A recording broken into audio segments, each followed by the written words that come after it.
This thing shows something glowing. Looks kind of like a door. Residual energy from the portal. Temporal displacement definitely took place. Oh, yeah. I thought I felt a shift in the planet's alignment there. So who came through? Not who. What?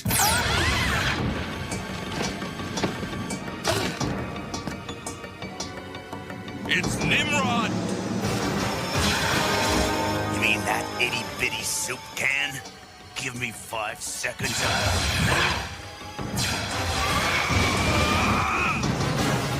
A new sentinel? From my time, from the future! Bishop, help! Storm's claustrophobic! Nimrod can sense it! Back off, jerk!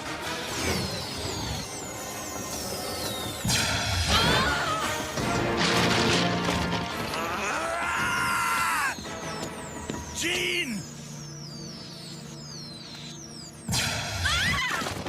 What can we do? It's impervious to our weapons! He has not yet felt the force of the elements!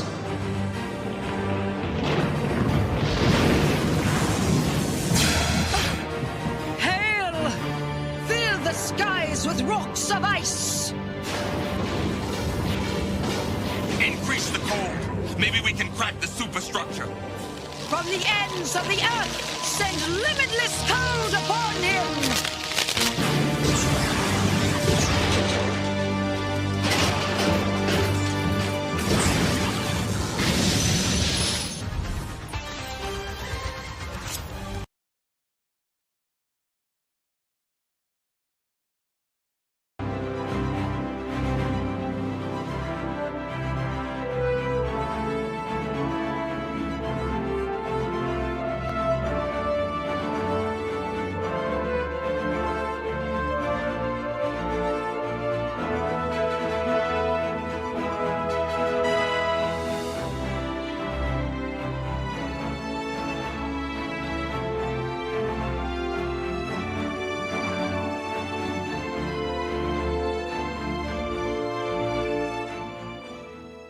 I'm going to have a panic attack and I'm going to leave. So here's a comprehensive list of what Sweet Baby Inc. can potentially work on if it's hired. Writing, cinematics, dialogue, UI, UX writing, barks, copywriting, etc. Narrative, story pitches, world building, character creation, narrative design, story feedback and tweaks, and more. Representation, cultural consultation, sensitivity and inclusivity reading, risk and opportunities assessment, and more. Development, full-scale game development and interactive fiction. That's a pretty broad range of shit that they could do. So Sweet Baby employees maintain that overall their job is to provide assistance to companies that already want to improve already existing diverse elements. So let's fucking read that sentence again. Provide assistance to companies that already want to improve already existing diverse elements. Because it seems like Tony honestly kind of has maybe a bit of a reading challenge going on. So I just want him to really take that in. As per the company CEO, who, she's apparently the devil, but the perspective is never that we're coming in and injecting diversity. For the most part, it's the reverse. What? They're taking out diversity? No. It's that the company has created a character, a diverse character, and they want to make that character more representative of real life people and experiences and more interesting. Let's fucking take a step back and look at the whole timeline here. Some dude who has not played any of these games just had some, based on his fucking vibes, decided that these games are woke, and he started, they're done. This game's done by Sweet Baby. This to be, and then he makes a list, right? And so because of this dude who had not even enough interest in the games to actually fucking play them, right? So he clearly has some incentive to do this that is not the quality of the games themselves, right? I mean, it's just obvious. And what was his incentive? Let's say it's going to be because he's anti-woke, right? So if somebody can just decide something is woke and that he's going to fucking put them on blast and make a list, and then, and any response that comes from them is not enough. You have to go further and further. You're going to, we're going to fucking dig up all your old tweets. We're going to look into all your employees. We're going to fucking, put every single thing you've ever said under a fucking microscope until you fucking show us exactly what you fucking did in each one of these games. That's not a little fucked up to you? We've seen with these Zack Snyder stuff how it's really easily to fake a bunch of people online being mad about something, bots and stuff. Well, I mean, so there to was say really that 16 people can't make some sort of noise on Twitter or something to make it seem like everybody's upset at you. So I mentioned the Chunky Monkey thing earlier, actually. So I mentioned that earlier, and here's the thing about that. I'm sure you know about that, right, Tony? Chunky Monkey incident. Yeah, I know all about it. All right. So do you know what consequences I suffered from that? People who already didn't like me called me a racist for saying that, whereas people on the left, people who actually understand, what racism is and isn't, and listened to the context of what was said and understood that I was referencing Iron Man fucking 3, and that there is no established trope of calling black people a chunky monkey or anything, and that it was just an unfortunate, me fucking using the word monkey when really I should have been more mindful and didn't even think about it in terms of race. I was talking about his fucking weight. Okay. And nonetheless, nothing happened because I'm just well established as not being a fucking racist. You can look at any of my content and see that I'm actually anti-racist. So like the people that there's not really, people get called racist. Do you think anyone actually thought you were racist for saying that? If they didn't, then so are you saying that all the people that were saying that I was racist, they're just disingenuously trying to get me to cancel me? Is that what they were doing? That would mean they were bad faith, by the way. Yeah, that's what. Yeah, 100%. They were. Okay. So you said it right, and so what it became was now Dane said a thing that we can pin on him and go, look, see, you're an idiot. Well, I mean, X-FAP used that as the reason why they don't want to talk to me, because basically, like, they dismissed me with that shit. So, like, that's says something about them, I guess. Nonetheless, it's people get called racists. It's not the worst thing in the fucking world. It's like, if a company, a video game company, the multi-billion-dollar in some case video game companies can't handle being called racist online, then I don't know, man. They need to get out of public life and shit. Stop making video games.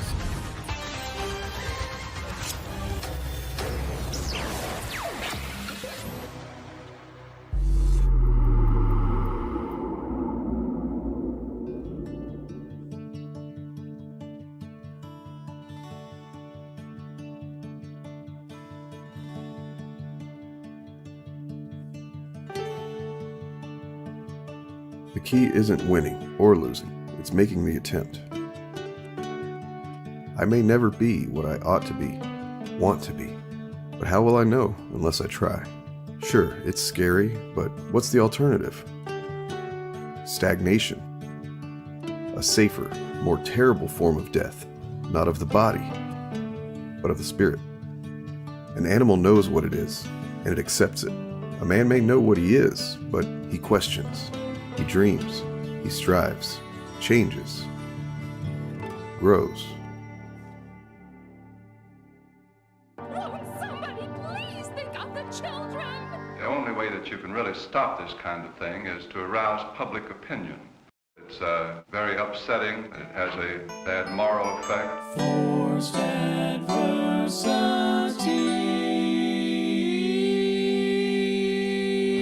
Skin color prejudice? That's so pathetic, it's almost quaint. It ain't quaint. Ask yourself, what's more terrifying, fear or the frightened? The facts of history and the aggressive impulses of an evil empire. Bad, B-A-D-D, bothered about Dungeons and Dragons. Up yours, woke moralists. Socialism has spread the shadow of human regimentation over most of the nations of the earth. And they're pushing identity politics with this. They 100% are. How do you think homosexuals reveal themselves? And the shadow is encroaching upon our own liberty. I think there ought to be a law against them. Tonight I'm going to show you why.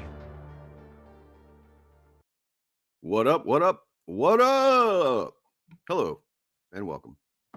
This is that show. This is Sunday. This is when it is, and you shouldn't be surprised by now to see me or Morgan on Sundays. Wait, shit. Is it Sunday? Yeah, I mean, I'm totally look, surprised. Shit. I'm sorry. I just kind of like, tapped you into the stream here and didn't tell you, and was like, you know what? They'll either be here or not. I don't know. Yeah, I just teleported right from where I was in here to this box on the internet. Teleporting is cool. It's cool. It is really cool. It is really. Just imagine the amount of time you would save, the amount of money you would save. You could just teleport, right? Just like bam. Into a bank vault, you mean? Like you would save a lot of money that way. You would actually make a lot of money that way. And I was just thinking about like not having the car bill, the gas, Oh yeah, yeah. like, Oh, you're thinking like an honest person. Got you. Okay. Yeah. I mean, on air, right? Like, come right, on, yeah. mate. Sorry. Well, I mean, we are going to be having an ethics discussion here in a moment, so maybe it doesn't matter. Maybe. We'll see. Yeah, so we're going to talk about X-Men 97. It's the X-FAP. X-FAP number 1. Woo! Figure, why not just number it like a comic book? There we go. This is the premiere issue / video. It is not going to be worth anything in the future. Sorry. No, yeah, we're not selling variant covers. I mean, look, we are actually selling variant covers because on the FAP channel, Fapcast channel, it has one thumbnail, and on my channel, it has another. Oh shit, we have variant covers. Oh, we I have didn't even notice that. Fuck, that's awesome. Yeah, I do what I can. Unfortunately, we cannot make it do the gatefold thing. I wish, but maybe someday the technology will exist. But as of now, Google has not prioritized such things. No, they're too busy trying to build data centers in Texas. And harvest all of our data so they can sell it. And water, apparently. Oh, I don't even know about that. Jesus Christ. Yeah, it's a whole thing. Well, we're going to be talking about X-Men 97, for a good bit of the show. Yeah. Just because we are going to start next week, I believe. We're going to start a series. Bisexual Gambit. Oh my god! I haven't thought. I understand now. Like as soon as I read that, I'm like, at first I was like, wait, what? Oh god, yeah. Okay. So spoilers for a show that I think came out, 27 years ago. I mean, it's X-Men 97, so I'm sure it's been out for a while, and we're just sort of catching up, right? Poor guy. Spoilers also for comic books, which the it's a little bit out of order sometimes, but like the events in the show mirror the comics pretty damn well. It's more truncated version of those stories, but there's there is precedent for Magneto and Rogue having some feelings, right? I mean, that was a big part of the Age of Apocalypse timeline. I mean, there's been a couple of moments in regular continuity as well. It was just with that, it was like, okay, now actually they just went with it in that, right? Because my girlfriend thought, she was like, oh, it wasn't just an Age of Apocalypse, and I was like, no, there was hints of it in previously, but like, and the reason being is that I don't know what Magneto's reason being, but I mean, like his power can actually negate her power, so that's how they were able to have a little baby in Age of Apocalypse. Because he can use his magnetism to dick with her magnetic field or her energy field, so she can't use her powers on him. Yeah, yada yada, sci-fi explanation. Right. Yeah. Technobabble. There's a lot in common between, and these are the two properties that define me, like help mold me into a person as a kid more than anything. X-Men and Star Trek. There's a lot of crossover there, more than you would think. A lot of technobabble. The writer's just saying, here's a sci-fi concept, and if we write this and say this about it, then it can do this thing. Right? But yeah, X-Men 97 is fucking awesome. I honestly don't know when last time I got this hyped over an animated thing was, other than, I mean, like, maybe while watching Spider-Verse or something, it's a pretty good experience, but like, yeah, Spider-Verse is probably the closest. And I think for me, because I never am. It's just not how I operate. I was never like all in before the show came out. I'm like, this looks really good.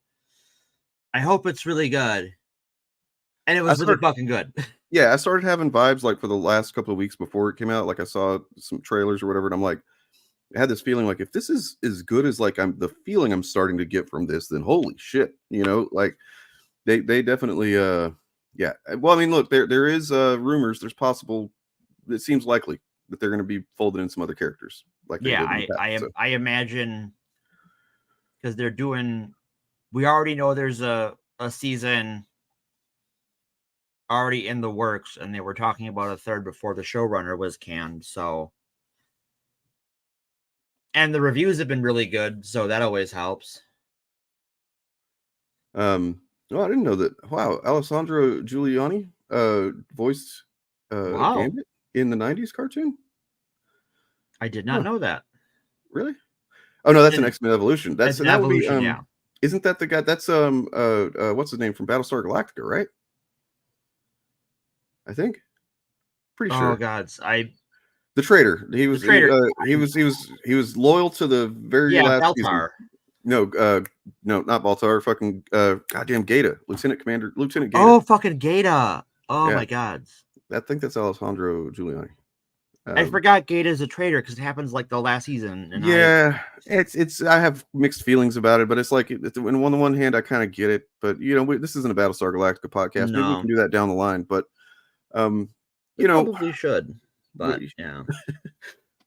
Anyway, so yeah, we'll be talking about that. But first, we're going to be talking about some X-Men comics, and then just like the concepts within more broadly, and then we'll kind of bridge it with comparing it to the animated series. Right. So there have been some folks, these guys that kind of seem to exist almost exclusively on YouTube to talk about X-Men comics, despite the fact that they hate X-Men comics. And it's not like they didn't like this Krakoan era, so now they're going to give they're excited about the next iteration, and they're going to wait and see and hope that it's the best thing ever. No, they've already decided that is also terrible. Right. It is we have seen like a couple of panels with no dialogue. Mm-hmm. We've seen some promo images, and we know who the three writers are on the main books, and it is already. Well, according to them, so what they said about X-Men number 700 that's coming out is that, like, and I'm talking about Thinking Critical here. He said that it's one legend and a bunch of hacks are writing number 700. So we can kind of glean how he probably feels about who's writing the next iteration. Because he doesn't actually like X-Men. Well, I guess takes one to know one. If he thinks they're hacks, maybe it's because he's a hack. It's true. So they're like there's been some content being put out, and I've seen it several times now, which is why I wanted to address it, about what's currently going on in the Fall of House of X series. It's kind of been going on. If you're not reading that, it is very good. Very good. And then just like the last two issues in particular have seen the mutants begin to turn things around against Orcus. Mm-hmm. With the most recent one being like, so they've basically just won. Spoiler alert. Yeah, they win. They win against Orcus, but that problem is, damn little problem there is that Orcus wasn't really the thing they should have been worried about. I mean, obviously they had to worry about it, but there was something else. But yeah, Orcus, there was a man playing them against each other. Well, I mean, someone thought they were a man and paid for that with their life. So, I mean, the thing is, Nimrod thinks he's a man too. I think, like, he kind of like does he? I mean, well, okay, so I guess maybe it's later evolution of him, because like whenever Hickman was writing him, and you would see him in like Powers of 10, he was like a real goofball. You know what I mean? Future Nimrod was just kind of a weirdo. Yeah, he's like, he thinks he's a dude. Like, that's what he evolves into. Anyway, but nonetheless, so yeah, the AI, they've been kind of silent lately since Orcus started winning. You started seeing a lot more of the Stasis, Dr. Stasis, and the people and stuff within Orcus. And it's conveniently the AI element of Orcus was just kind of like standing back going, good job. Yeah. Being silent. All right. Yeah. And as Cyclops rightly fucking deduced, that it's because they're just waiting for the mutants to be out of the way so that they can take care of the humans. Right. They're going to kill the winners. So in other words, in this fantasy fucking world, just like this completely made up, couldn't possibly happen, you have this element, this kind of like technocratic element above everyone else that has more power than anybody else. And they're going to cause two types of people who really shouldn't be at odds for any fucking logical reason, really. They're going to inflame intentions and pit them at each other so that while they're fighting, they can just make off with the bag. Wait, that does happen. It does happen. Wait, hold on. Yeah, I've heard this one before. Anyway, so yeah, and the thing is that in the last couple of issues, you've seen some deaths, and not really any mutants that I can think of. Really, not so far. Recently, not so far. No. It's been some Orcus guys. Some Orcus guys have died. Some of them worse than others. We looked at a while back whenever Cape Pride was in a position, an unfortunate position, but one she was perfectly capable of getting out of. Where she was right after the gala was bombarded by Nimrod and Stasis, and they sent all the mutants away from Earth and all that stuff. That she was the only one who could travel through the gates. Apparently, suddenly, where like it flipped, whereas like the whole throughout Krakoa she couldn't go through the gates. Now suddenly she's the only one who can, and she realized in that moment, because she went through a gate accidentally, went to, I think it was Jerusalem. She ended up in. Yeah, it was the Jerusalem gate. And then she's surrounded by Orcus guys. And it's like, okay, if I don't kill every one of these guys, that's kind of like the end of the mutant race. You can safely deduce. Because they would probably take her and figure out how to use the gates and all this stuff. Who knows what they would do? It would be bad. So, and I remember seeing people then. Yeah. Probably, I think the same guy saying, oh, she's just a murderer now, cold-blooded killer. And it's like, well, no. That's not cold blood. Oh, like... This is a war, right? Like Orcus has declared war. They threw a fucking invincible robot at their fucking party and held the Earth hostage if the mutants wouldn't do what they said. And they started rounding them up in camps. Like, it's a war. Yep. And that's the thing, that these people that are making this content, and I think they're doing it on purpose. I think they're for sure. Yeah, intentionally ignoring the context of what's actually happened here. And they're saying, like, as of Fall of the House of X #3, that they're saying again, or still, that the mutants are just cold-blooded killers now. They're not even heroes. They're just gleefully murdering people left and right. And that's not what. So I guess my thought, talking about this whole Fall of the House of X era, does that make Captain America a cold-blooded killer? Yeah, because he's helping them. Does that make, Tony Stark is doing it right now in Iron Man, helping them fight Orcus. Is he a cold-blooded killer for killing Orcus goons? Like, well, if you remember our FAP on Christopher Rufo, which we also FAP'd Orcus. Yep. They're the background of Orcus is that they are an organization that was kind of like put together in the background over decades ago, like was when it really began. And it was meant to be activated at the moment that basically it became clear that mutants were going to become eventually the dominant, species. And so that happened with Krakoa, and then suddenly Orcus is activated, and it's like every element, every resource, every person, every thought, gesture, action in Orcus is dedicated to the eradication of mutants. And they've now enacted their kind of a final, I guess you might call it a solution. Yeah. And yeah, that's one way to put it. So and they're in the midst of that, and if not for a couple of plucky mutants and kind of like having a few contingency plans in place, then they'd have won already. There'd be no more mutants. Hey, callback. Indeed. Scarlet Witch didn't need to use as much effort, but still. No. So here we are, and now the mutants have finally begun to turn things around a bit. And in the most recent issue of House of let's look at #2 first, because a little bit of it happens there. There's some stuff happening that I think they really took issue with. So here you see Polaris with the severed head of a Celestial. Is that Nowhere? I think that's Nowhere. Yeah. And she's call it out. They're in a ship that is, or I guess not a ship, but sort of a space station, but it's also kind of got guns, and it's it's basically where they're going to sit in and eat their popcorn as mutants are destroyed. Right. And she says, nah, how about instead y'all deal with these brood that I brought with me?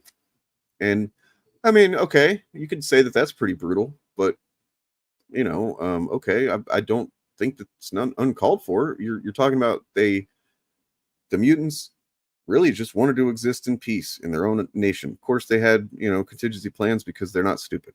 Right. Well, and it's once again, right? Like who declared war? Right. Who? You would. I can imagine there'd be some people that would say that they did by Xavier and going into everybody's minds on Earth and saying, we're doing our own thing now. Deal with it. That's him. He's invaded our privacy. invaded our brains. I think that argument has been made in the comics, actually. Sure, and you know that's fair, but who did that, right? That's not like a reason to wipe out a whole people to fucking do a genocide. It's like, wow, Xavier's kind of a dick. Well, if they had pressed charges against Xavier, I'm sure he would have gone to court. Right? Yeah, if they've been like, all right, we think that's a problem, maybe you should answer for that, and then I think Xavier would be like, okay, sure. That's interesting, Maestro. Wouldn't that mean that maybe because the people in the comics that are saying that they're fascists? They're like right. But that would make I don't know. And look, she does seem to be enjoying this. I'll say that. But it's okay. Look, I'll say this: I've never killed anybody that I'll admit to on stream. But I have been in fights before when I was much younger, and I did not enjoy it. I did not want them to happen when they happened. But in the midst of them, I did performatively get a little cocky at points because it's a fucking human thing to do. It's a human reaction to a dangerous situation when your adrenaline is all going. Because you're not just fighting physically. That's the main thing that you're doing, but there's also a psychological element to virtually any fight.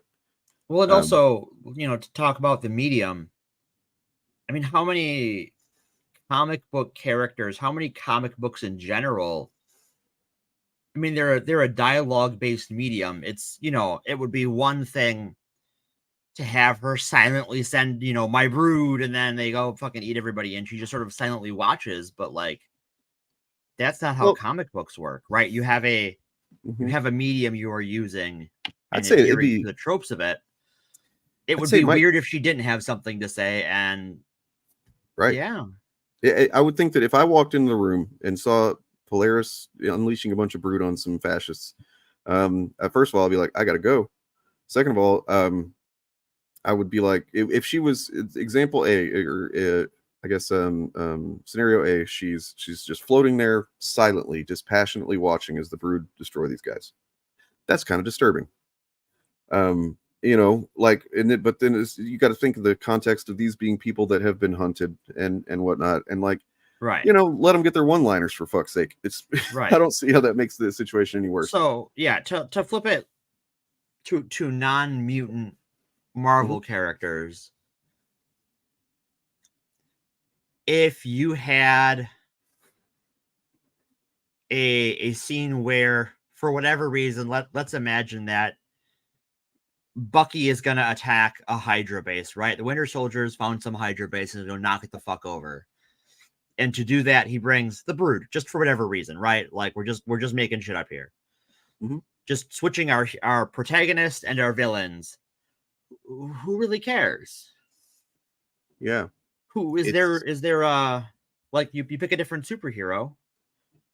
And sure, like Bucky is certainly more on that anti-hero spectrum. But I think broadly he's a hero we see as one who fights wars, and no one cries for Hydra.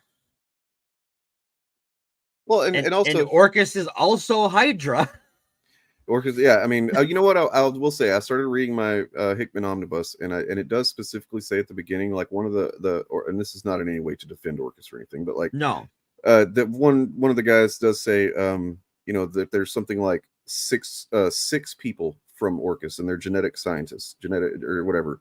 That are, I mean, from Hydra. I mean, and he's like, he seems pretty disgusted that they are included, right? Like, so I mean, even within Orcus, I guess there may be some people that aren't fans of Hydra, but that might just be the same way that Richard Spencer isn't a fan of guys that wear swastikas on their Well, even if that guy, even if whoever hired them on didn't like Hydra because they're fucking Nazis, right? It's the Nazi bar thing. Well, you let a fucking Nazi in your bar. Now your bar's full of Nazis. McLeod, I mean, that's not really relevant to this. I don't know. I haven't looked at that. This is the first we've heard of that, but I will say that if that is the case and that's happened, then I assume it's for story reasons that make sense, and then I'm fine with it if that's the case. So I don't know. Yeah, I like it's a movie that isn't out yet. We don't know anything about it, so in fact, I would say that no I strong do. feelings. Knowing nothing about it, I would say that I would kind of lean in favor of it because it's Captain America's movie. It's Falcon's, or not Falcon, Sam Wilson's movie. Sam's you know, movie, he was Falcon, now he's becoming Captain America. That's what I want to focus on, because we know he's going to be getting some shit. Right. All right. So then the thing that comes to mind whenever you're talking about X-Men killing people is like, where have you been at the entirety of Wolverine's existence? Yeah. Let me introduce a guy called Wolverine. That also raises questions. See, this is kind of a rabbit hole, and we have to be sure to cut it off at a certain point so we can get into the X-Men show, the fun times. Yeah. I mean, this is fun times too, but just very different things happening in the comics and from this show. Yeah, but they're very different places. So, like, I guess when you're talking about like discussing the ethics of killing, and Wolverine brings to me probably one of my favorite comics runs ever, which is Remender's Uncanny X-Force. Yes. And the Apocalypse arc in that with Kid Apocalypse, and it's just like, well, this is just a child, right? Like everyone else they kill, and they fucking kill everyone. Yeah.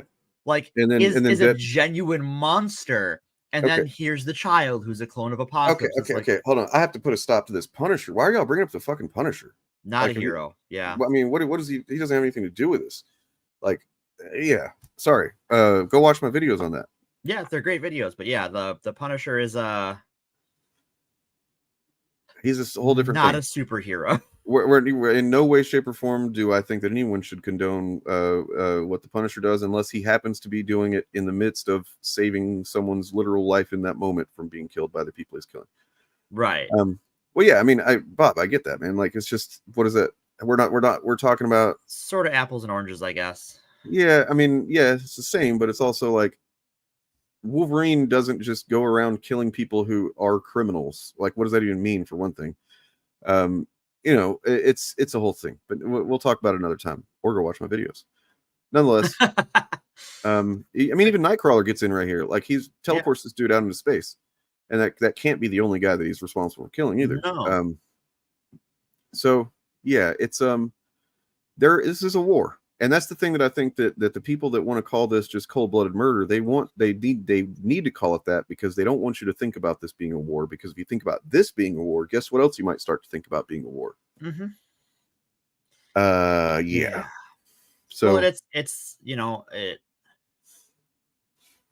there's a little bit of who has a right to defend themselves sort of baked into this conversation of like, well, okay, if some assholes with a space station are killing your people, what if not this, then what's the plan, right? Like, walk me through it. They've already fucking destroyed your country. Nation, your country. They've fucking dropped their fucking futuristic murder bot into your fucking party, where you're just chilling with. Actually, your party is partially designed to integrate mutants into the population, and like culturally, and like say, look, we just like to have a party and dress up cool, and even some humans are invited and everything. You know what I mean? It's a good time. The first two were just generally good times. Maybe some stuff happened on the outskirts, but well, the trial of Magneto and yeah, and and then like I think Deadpool showed up trying to get in at one point, and Moira, another time showed up, or nonetheless. Right, but I even then, like, you look at the nation of Krakoa, it's a mutant nation, but like they have no problem with mixed couples, as it were, right? They let humans who have mutant partners live on the island. You're not like, we're going to separate families over this. No, bring your fucking family. Yeah. I always forgot that Typhoid Mary was a mutant. Right. I did too. I'm like, wait a minute, what? Oh, right. I remember, like, as soon as it came up again, I was like, oh, I remember on her card that I had back in the 90s that it was like, she's a mutant. Oh, really? She's a mutant? Oh, okay. Anyways, like, it's weird because she was like an X-Force or New Mutants villain back in like the 90s, but then even by like the middle 90s, she was more like a Daredevil villain. So she kind of forgot she was involved in mutants. I'd say there's some legitimacy to that read, but I don't know that that's really the best read of the Punisher. As far as like I thing that you think can take from it. it's an interesting look if the idea of a costumed vigilante and the person, like what it would take someone to be that from a traumatic sense and like really the embodiment of a failed system. Like, because in a system that didn't fail, right, the Punisher never happens. And yeah, it's this like the whole American desire for violent justice. True, yeah, sort of because he embodied. was directly a product of the 70s fascination with vigilantes. Right. You know, but nonetheless, so like they also took issue with this whenever it happened in the last issue, because like, look, she's not killing them. She may have them believing they're dogs, but like, or maybe she's just got them on leashes without believing they're dogs. I don't know. Doesn't say. But she's having fun, you know. She's been in hiding this whole time. She had to marry Tony Stark, for God's sake. Right. I love she likes it a little bit more than she realized she was going to. Yeah. It's so had some benefits. So the Chuds were mad about this too. So this isn't like, that's not, which really that kind of creates the point at hand here, which is that there's nothing. It doesn't matter if they, okay, we got our own island. It's not even an island we took from anybody. It's our own. It's our own grown island. We develop our own things. We're doing our own stuff over here. Look, we've even created these drugs, and the only thing that these drugs will save people. They've like changed lives. Like fucking, these are the areas of medicine that science probably won't crack for another 50 years at least. Right. Here you go. And the only thing we ask is, hey, let us live here and be our own thing, and just don't be invading us and shit. That wasn't enough for many people. Then you find out that they have actually developed this resurrection technology. Oh my god, that's terrible. How can they do this? Now they're immortal too. Even though they've been nearly wiped off the face of the earth a couple of times. And so it's like, I wonder why people who had their total population reduced to less than 200 took up an interest in bringing their people back from the dead. Also with this panel, because I've definitely seen a lot of the upset about the dog leash panel there. Mm-hmm. So which psychic is that? Is that Jean Grey? Is that Professor X? Is that Rachel Grey? No, it's the one who's been like a villain in a live action movie.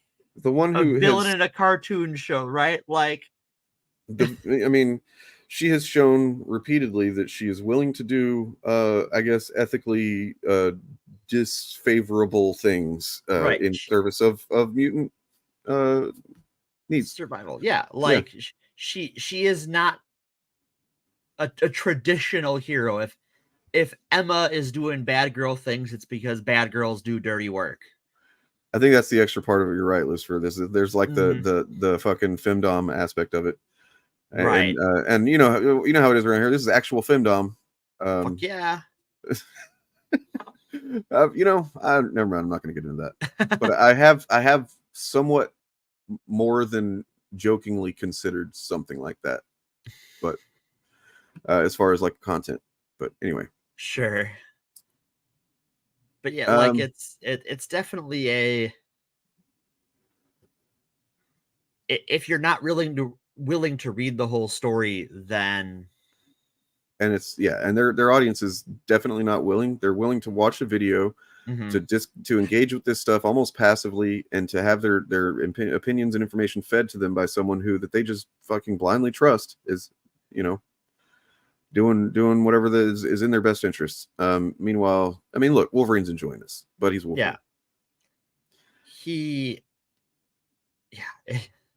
And again, like, oh yeah, Wolverine's killing bad guys. All right, this is a thing that has never once been some sort of discourse TM, because it's fucking Wolverine. My point was about like no matter what the mutants do, it's not okay. Mm-hmm. It kind of it definitely reflects real life things, right? It's just look at any marginalized group that like oh yay, good for them, they did a thing, you know, like something positive happens for, and it's like, you know, oh well, I don't know. It's really just is best represented in the whole, you know, everybody deserves a right to be, you know, to arm themselves and to have guns. Well, what about, you know, like black people? Oh well, I don't know, you know, or homeless people, you know. There was one of those one of those Twitter accounts that like Elon Musk retweets. I saw one shared around the other day that was complaining that a court ruled that migrants didn't need to register their guns. It's like, well, that's probably because the Supreme Court said no one had to. So I guess if we're going to say shall not be infringed is the only line of that amendment that matters, then shall not be infringed is the only line that matters. And so everyone can have a gun. Migrant or not. Right. Yeah, I mean, it's weird how the rules are the rules, except for whenever it involves somebody that they don't want the rules to apply for. Rules for thee and not for me. If it wasn't for double standards, they'd have no standards at all. And so, you know, and of course in number 2 here, you see Wolverine just right on the tail of Stasis, and he's almost got him, but Stasis is just gleefully running like a fucking coward. You know, you're not gonna catch me, Wolverine. And spoiler alert, Wolverine doesn't catch him. I do think reading this, I noticed something, especially because I went back and watched some of the episodes of the old X-Men animated series.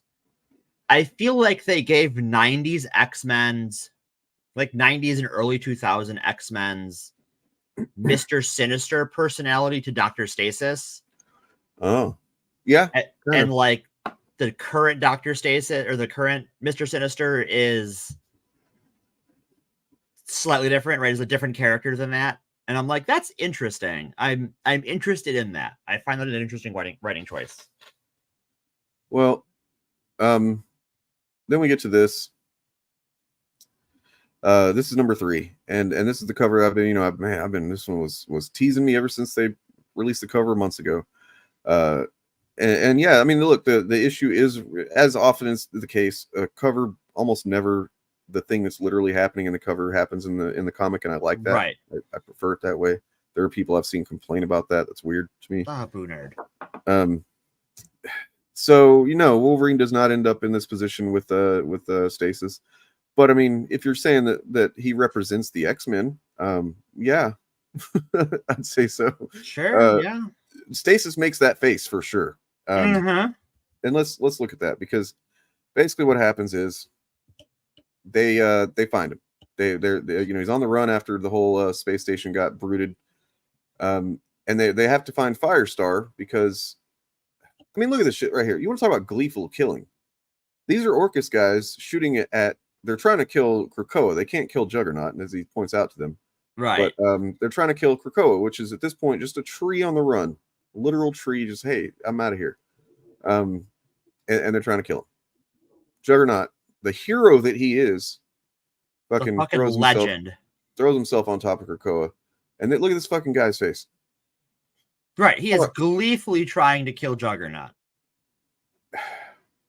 You know, it's like, did these guys not read the book? Maybe not. I mean, maybe they did, and they just they don't want people to think about this aspect of it, because this is more representative of the kinds of gleeful fucking hatred you see of marginalized people on the internet. Right. And you can easily see that translating to violence if they ever were given the okay to do so. So often when we see online or even real life violence against marginalized groups, as soon as there's retaliation, right, it doesn't matter how bad the inciting incident was or wasn't. All that's talked about is the response to the inciting incident. Mm-hmm. You know? I hate it. Yeah, it's awful, right? My brother used to do this to me all the time when I was younger, because he knew that I was a bit of a hothead. If he pissed me off, that I would react, and he would quietly, do something that really fucking, he knew would upset me, and I would get mad, and I would, like, hit him or something, when I'm talking about like small kids, and then I would get in trouble for hitting him. And it's like, yeah, I did hit him, and I shouldn't have, right? Like but at the same time, he didn't get in trouble for knowingly inciting me, right? Right. Exactly. Violence often begins with abusive language. Not always, but it's a red flag for sure. So it's look at these fucking guys. Yeah, like they are. The people online who are saying that the X-Men doing harm to these people is wrong either did not read the book or don't want you to. They have an agenda, an extinction agenda. Oh, I reference. So yeah, later on here we get sorry, go ahead. Do you know what's a great corollary to this that I thought about because it's been in the news recently? Is I want to do something quick, but pause. Like, just give me 2 seconds to grab this. Perfect. All right. So the person who writes and draws the Stone Toss Nazi comic. Oh yeah. That Nazi, his real name was revealed. Mm-hmm. Or rather, I shouldn't say it was revealed. It was always available other places, but like people finally broadcasted it. Right. Yeah. And so I just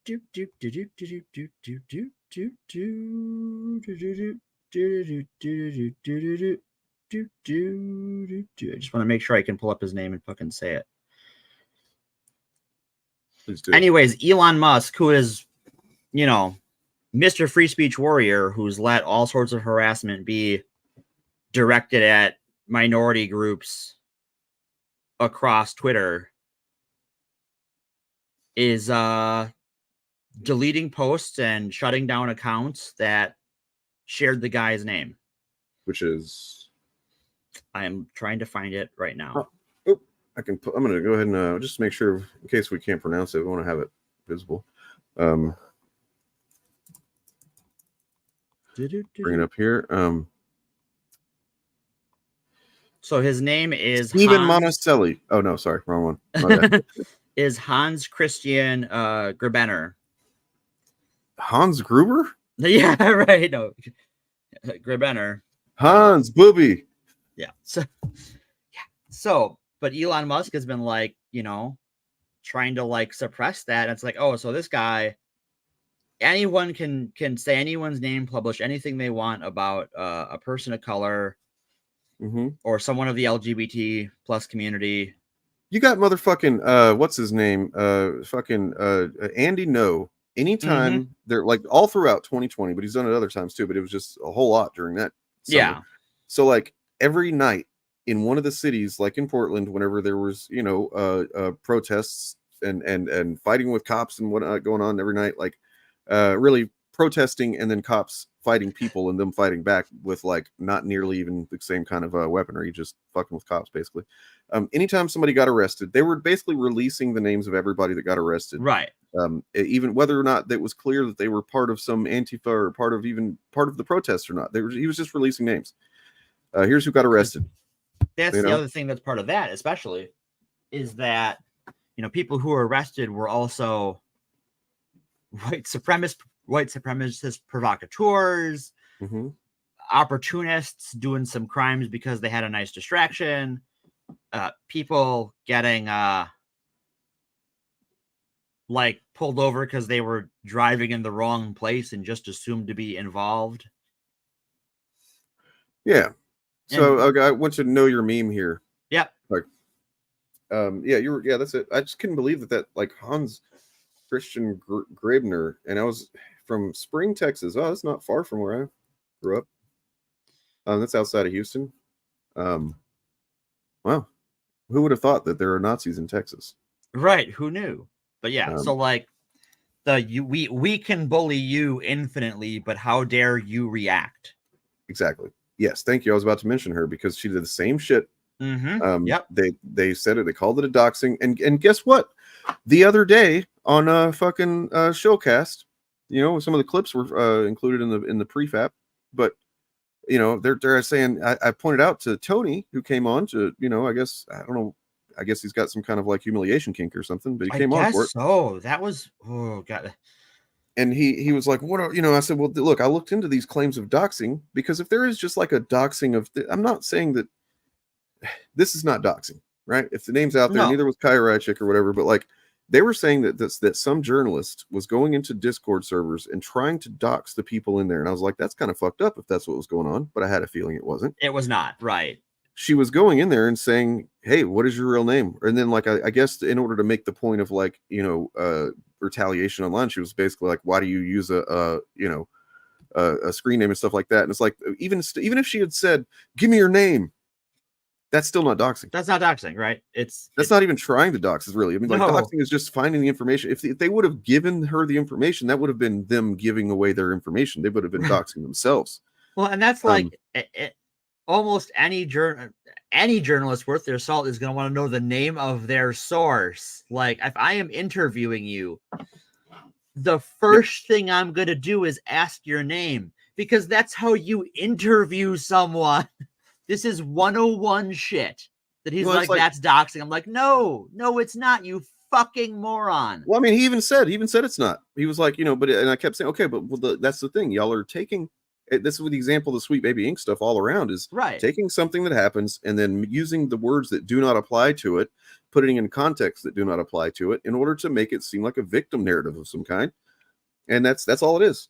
We pretty roundly fucking destroyed every little scenario that he brought up as defending Sweet Baby Ink. And look, I'm not saying that we fucking murdered Tony's Mystique or anything, but like, he did a stream on Friday and a stream on Saturday, and for most of the streams he had about 10 viewers. Really? Wow. And he's also been hearing from people in his community, from what I understand, that he did not a great job coming on our stream. Well, no, and with that in mind, I welcome anybody who wants to prove things like that. Like if you want to prove that Sweet Baby Ink is an issue, I don't want to debate. I want you to prove things. And that's why they won't do it, you know, because I'm going to fucking hold them to, I'm the Matt Dillahunty of fandom, motherfucker. You know what I mean? That's what I'm going to do. That's some claims. If you got some fucking, if you got some claims, if you got some things that you think are going on, prove it to me. Show me, you know, show me why I should agree with you, believe you. They hate that. Okay, show it to me. Show it to me. Show me all of it. Don't show me a clip. Don't show me a page. Don't show me a panel. Don't play me a soundbite. I want all of it. Prove it to me. So, okay, they don't want to do that. Weird how they don't ever want to show you it all, right? Well, we'll get to that more on Wednesday for sure. However, back to the X-Men, because X-Men. This is X-FAP number 1. Yes. So here we see, I just want to point this out. This is not related to the conversation broadly, but like, okay, so throughout here you see Cyclops has been wearing he's not able to see, and yet he's been able to lead Dr. What's her name? Pre-corpse. Lead her through the underneath this whatever facility in Paris that they're in. Right. That he's been being held in, and you can see his visor's not his regular visor. Can't see. Mm-hmm. But he knows the steps. He memorized the steps from his cell. So fucking badass. Cyclops so cool, man. Like he's goated between this and the show too. Holy shit! Oh, we're gonna that might be the first thing we have to talk about is Cyclops. It's gonna have to be. So, and then Magic shows up and she's like, "Hey, I got your visor here," and she throws it, and like just this gesture is funny in context of how badass he's being elsewhere. He's like, looks like he's like, it's like, whoa. Just like he's gonna barely catch it or something. Also, can I say like 5 o'clock shadow Cyclops? That's fucking hot. Yeah, it works. It works. I love it. I'm just like, I feel that. Okay, so then we get we get some Woofer, who I realize has been a through line throughout the whole Krakoan thing. I didn't remember that until I started, but he's there in the early issues of the Hickman X-Men is where you first see him. Right. And here he is again. Back then he didn't want to be a mutant. He was scared. He didn't like it. He wanted, you know what I mean? And here he is. He's like, let's fucking fight some Orcus. But first of all, excellent. This shit right here. Love it. Oh yeah. Just, damn. Second of all, you get, okay, so this is where it starts. So you have Emma and Kate going by Shadow Cat now because she had to do some unfortunate things. Which remember, after she killed all those dudes, very expertly, she fucking cried her eyes out. She like fell on her knees, fucking like devastated that she had to do She that. did not feel good about it, but sometimes that's the business. So Tony Stark has figured out that that they've got Firestar. Firestar having been a mole in Orcus. I love how that gets like the reveal on that, like because that she's a mole really comes out of nowhere. I'm like, what the fuck is going on? No, they planted it in the House of X book. I mean the Gala book. Yeah, in the Gala book, that's the first it shows up. But then, like, why Right. it was that? Yeah, it was, because she wasn't a mole. That's the thing. That's the thing. She never was. Jean Grey implanted it into Dr. Stace's mind as she was dying. Yep. That Firestar had been a mole for the Morcus the whole time. For Orcus, right? And I'm just like, holy shit. And Firestar being a mutant who has not had a big history with the X-Men, and they kind of don't trust her. The mutants don't generally trust her very much and stuff because she's always done things outside of mutant needs and whatnot, and so she's trying to ingratiate herself, and I think she's earned her fucking place. Oh yeah. Because so Tony's like, hey, look, I know they got Firestar. You got to go find him. They find Stasis, who's on the run once again. He's got Firestar. Switch pages. Sure. Can I appreciate that Emma and Tony like talk while they're both at work? Like that's good for a couple. It is good. I mean, they also are kind of like doing the same job in a way, but yeah, hey, look, killing fascists is hard work, but it's good work. And we're gonna see a giant mech fight in the next Iron Man. We saw. We saw it in this set. I think it just came out. Did it? I think so. I didn't. Oh, I must. I gotta read it, but okay. I think it's out. All right, so here we get. They find him. Here's Stasis. He's in this freaking, middle of nowhere. It says, very clever. So they find him, and he's like, "Oh, well, talking some shit." Still, he's still a little too cocky. So maybe this is what they're referring to with pleasure. That they're going like they're literally saying with pleasure. That maybe that's why the Chuds are mad. I don't know. No, like we said, it doesn't matter what happened. Right. They're going to frame it disingenuously. It's figure of speech, guys. You better pray that Firestar is alive, or you'll beg for death. And she, puts her hand through his head here, knocks his helmet off, and he's like, you're not going to get the information out of me because I've got a psi blocker in my head. And she's like, blocker? This one that I just grabbed out of your brain. I love her like shit eating grin in that panel. Yeah. And that's good shit. And it's just like, that is moments before disaster. This is a great moment here of just like, okay, so now he's realizing I'm actually fucked now. You're right.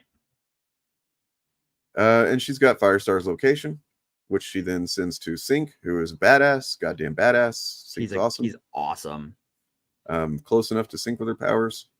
And look, he hits these dudes with some flames, but then tells them to jump in the water, like they do jump into the, like he doesn't make sure to kill them. I guess if they aren't good swimmers, or I don't know. I mean, if you set me on fire and threw me in the water, I'm probably dead. But like that's why was I being a Nazi? I don't know. So Firestar's okay. She's safe, right? Good for her. Good deal. And then now it's time to deal with this guy. And this is where I think maybe some people are getting really upset. I don't know, but why would you? Like Stasis is barely even a dude, right? Like he's barely a guy, barely a human. He's a clone of a clone. Well, it's like you want to know why the X-Men are doing what they're doing right now. Read this panel. Yeah. I tried to be good for so long, but you men broke me. You wouldn't let me be nice. Right. I destroyed men worth 10 of you, 100 of you. You hurt us. You hurt me. I could kill you where you grovel, but I won't. And then worse happens. Oh, thank you. Thank you. Instead, I will reach into your disgusting mind and pull forth your nightmares, your worst, your most unhinged fears about mutants, born of your voluminous, bigoted mind. And I promise you, it will feel very real. So she actually doesn't kill him. Now, I mean, if you want to get she doesn't. ultimately technical, she literally just not. makes him. So she makes him see his own worst fears of being killed by mutants repeatedly for a full minute, just a minute, 60 seconds. He sees these visions happen, and it only took a minute for Dr. Stace's heart to begin to arrest. So he had a heart attack. Right. Experiencing this. But he experienced it for in real time, a minute. In his own mind, it was about 10 years. And it's so fucked up, but like you get it, right? Like, yeah. And I just love this shit, right? Like, call me sicko, you know, but my bad. Getting a little ahead of yourself. You know, he deserved it. He did. And again, this didn't actually happen. Right. It happened in his mind, sure. He played, I mean, but those were his fears, right? She didn't make anything new. She said, we'll just put these on fast forward for you and show you your own nightmares that you dreamt up in your own head that led you to this. Yeah, I isolated them here because I forgot that I could do the panel by panel view in there, so I went ahead and isolated them for us. So we could see that, you know, Wolverine gets his slicing in. He gets decapitated by Cyclops. He gets his head just popped like a zit by Colossus. Kate Pride, she just like Temple of Doom's him. A peaceful look on her face, just like shows, you know, pulls his heart out here. And then what do you expect is going to happen wearing a metal helmet, dude? Yeah, why are you wearing a metal helmet around Magneto? Like, if you're having that nightmare, I guess, because he didn't make the metal helmet, right? Like, he's having the nightmare of getting his head tin canned like that. And so hopefully he made, like, a ceramic one. Yep. You would think, but I guess he was wearing it, I mean, to be fair to Stasis, I guess, for the same reason Magneto wears his. Right. So, I don't know. Yeah. Well, as we learned in the show, though, that maybe it's not as simple as we assumed. No. It's some belligerent sexual tension. All right. So then that's it. That's Stasis. He's gone. He's dead. At this point, he dies here. Yeah, because then he literally has a heart attack and dies. Yeah. I guess maybe he wasn't dead. We don't know that he died right there, but we know he was that having died. A heart attack, and then we know that he died here, right? When Firestar shows up, you know, so he's definitely gone there, definitely dead. And then, like right here, where it's just like barely an ash, you know, like a crumbly arm, definitely dead. And then I wanted to call attention to this too. So you could almost make a case for that Emma Frost was gleefully killing or whatever, even though, as we showed, she didn't technically kill him. And even if you say that, yeah, okay, she did, she made it happen, she set the sequence of events, she knew what would happen, kind of thing. Okay, fair enough. Sure. Gleefully, no, we already saw what she said, as Morgan pointed out. Like, she doesn't want to be doing this at all. Like, she didn't put herself in this position. She's being forced into this position. And then she takes a sip from her flask, which I think is very intentionally added. Right, like she is in a bad way. It's like she's always going to keep her steely demeanor, right? Like, you know, she's not going to break. But she need, you know, Mama needs a little sip, needs a nip right now, because that was rough. She's having a rough couple of weeks. Her hubby's busy working, you know, had some really shitty days at work, and this fucking guy has killed almost everyone she's known and cared about. The killing that happens is for the most part, it's practical. You know, when we're talking about the guy who is most he's kind of the tip of the spear in a lot of ways of this attempt at genocide that got pretty damn close. You know, yeah. And then as they tell him, she told him there, she's like, look, if you're anything like the Sinister clone, you're going to want to come back, but don't, you know, like, just don't just stay dead, man. It's not going to. And then I realized this though earlier, if he does come back, he's going to be fucking insane. Oh yeah. Because he experienced his own death for 10 years like, in his mind. So that'll be fun. Well, or it'll be the one from Rise of the Powers of 10, where he gets killed after he realizes he can't become the Dominion and then gets popped by it. Yeah.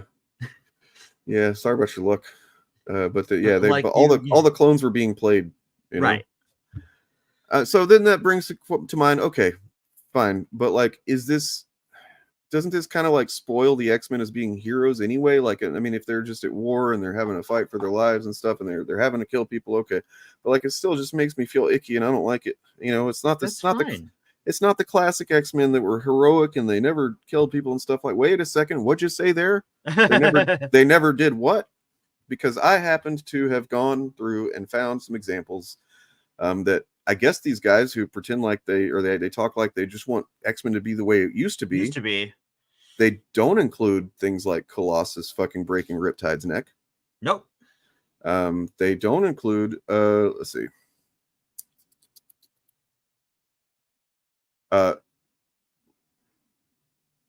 Cyclops. Now it was a clone, but Cyclops didn't know that. Right. As far as Cyclops is concerned here, he fucking murdered Mr. Sinister. Right. So there's one. Find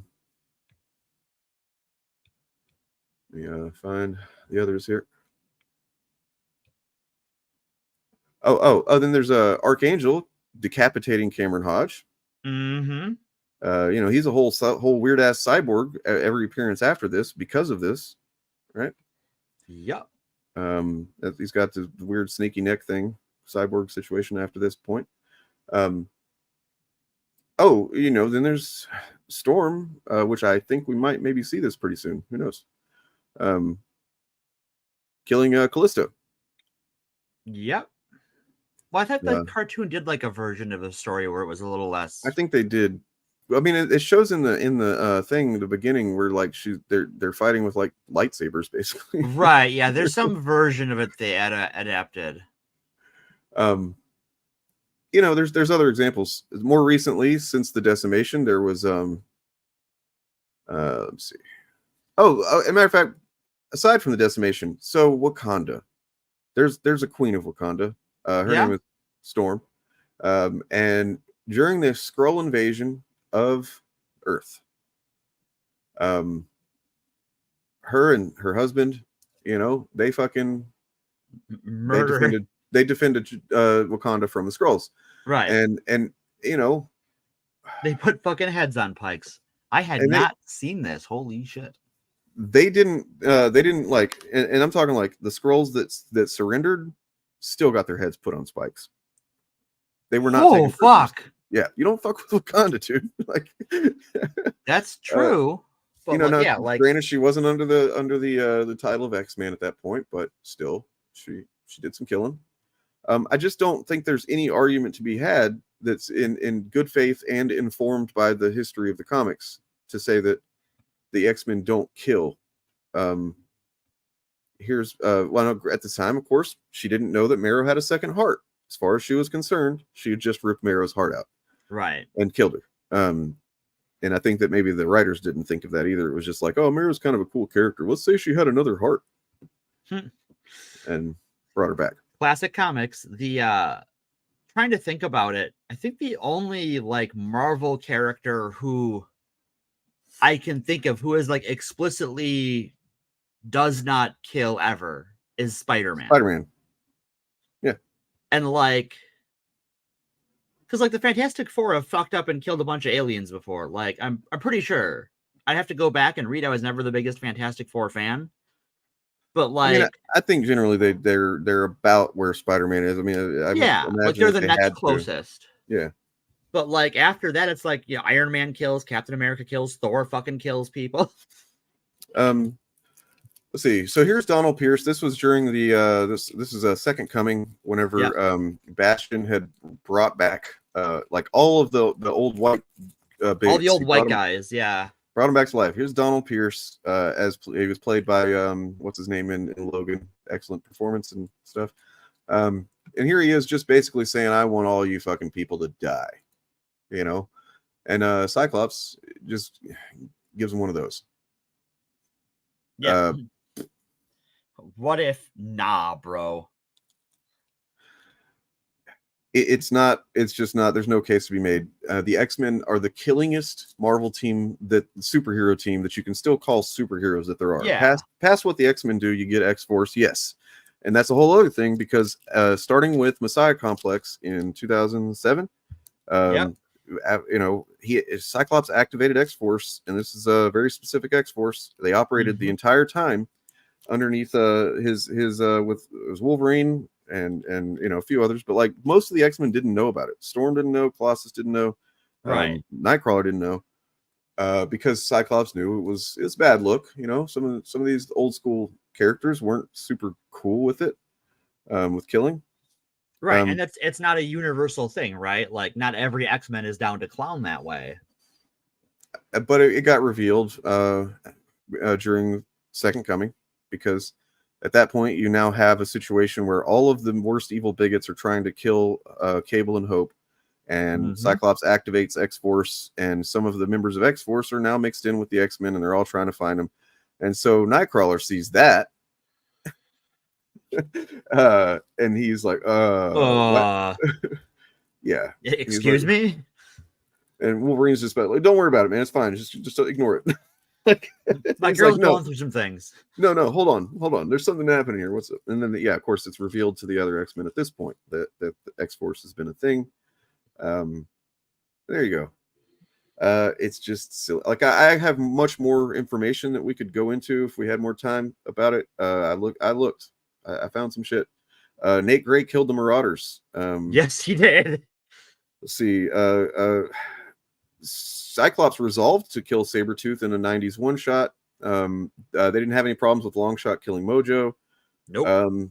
Cyclops, well, this doesn't really count because it's the Mercy killing, but Cyclops Mercy killed Ugly John. It's they abandoned Gambit in Antarctica after they found out that he was complicit in the Mutant Massacre, the original Mutant Massacre, which for all intents and purposes is killing him, theoretically. It's not a good place to be. I think what it is, to sort of boil it down, the reason they're upset now and weren't upset then is because back then it was okay for heroes to kill fascists. And now these people don't want their heroes killing fascists, because that's a little close to home. You want to know what I did find? But I'll sum up all the information I found with this. The person that established that changed the X-Men from being, we're just straight up superheroes, we don't kill, which they were at one point. Right. There was a no-kill, vibe rule even. But over time that changed. And that changed, gradually, but character by character.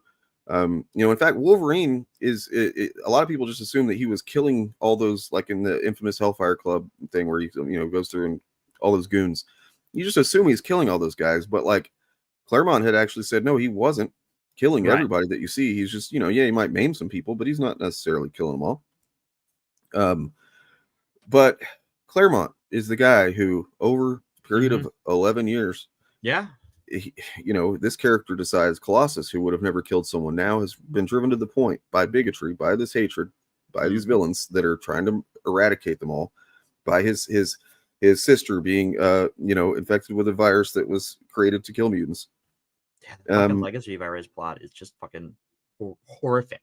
It's a good story, but it's horrific. Yeah, he eventually kills some guys, and now he's in Fall of the House of X. He's just like, kill these fucking fascists, right?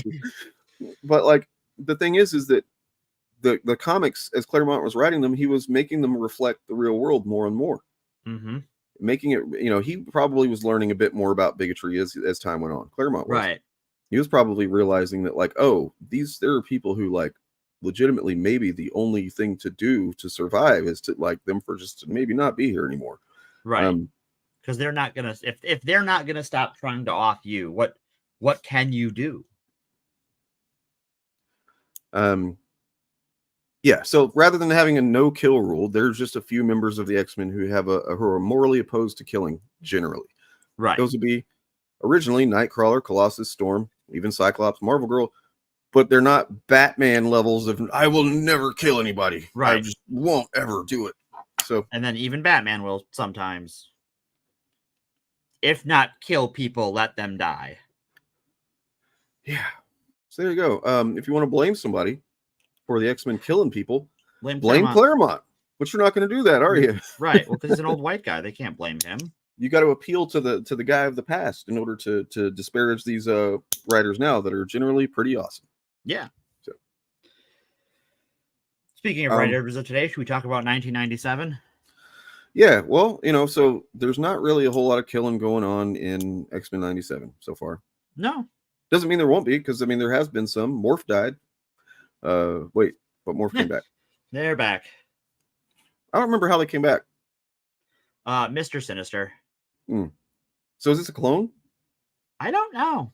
I forget what the exact plot line was. I know Mr. Sinister had something to do with it, but I mean, I haven't watched that show for God's fucking 15 years. Like when it first got added to Netflix, I went back and watched it. And I don't remember how he comes back. I'm excited to announce that last night I watched with the family. We watched Sanctuary Part 1 and 2 from the original series. And then we moved on to the because I'd seen the first episode. I had not seen the second until last night. And man, holy shit. Like, I legit, the last 5 minutes of that second episode, I had chills. I was like, this is just good. This stuff's good. And I did one thing I wanted to put a button on the other part. The thing that the guys that are making that content, in case you haven't caught the message yet that I'm putting down, we're putting down here. Magneto laid out for you what those guys are. Bigot. His whole fucking. Do we want to just skip to we got to go through it all though? Like we can't just skip. Yeah, I'm sorry. Okay. Shot First, when the fuck did somebody decide to let Cyclops do that with his blast? Has he ever done that in the comics? I don't think so. Not that I'm aware of, but like, holy fuck, that's cool. So the episode starts and it's like, okay, the animation's looking really good. I'm into it. Oh, look at Sunspot. I like Sunspot. And then Cyclops shows up. Well, first of all, Storm comes in. Excellent entrance, right? Fucking big epic Bishop. entrance. Bishop doing good Bishop shit. And then Cyclops comes in and is like, I just love the confidence with he's like, yeah, I'm the good guy. I'm the good guy. Cocky Cyclops is best Cyclops. I love him in this. And so for those who haven't watched it yet, also like if you should watch it. Like come on, get out there and watch it. But also, so for those who haven't seen it and want to hear us spoil it, I guess, Cyclops, because his blasts aren't lasers, right? They're kinetic energy. They're kinetic energy blasts. Force. Right. It'd be more like getting hit with. I read somewhere once it was like if several tons were thrown at you at about 500 miles an hour. Right. So he uses his eye beams to push himself around to like move in weird ways and dodge in different ways.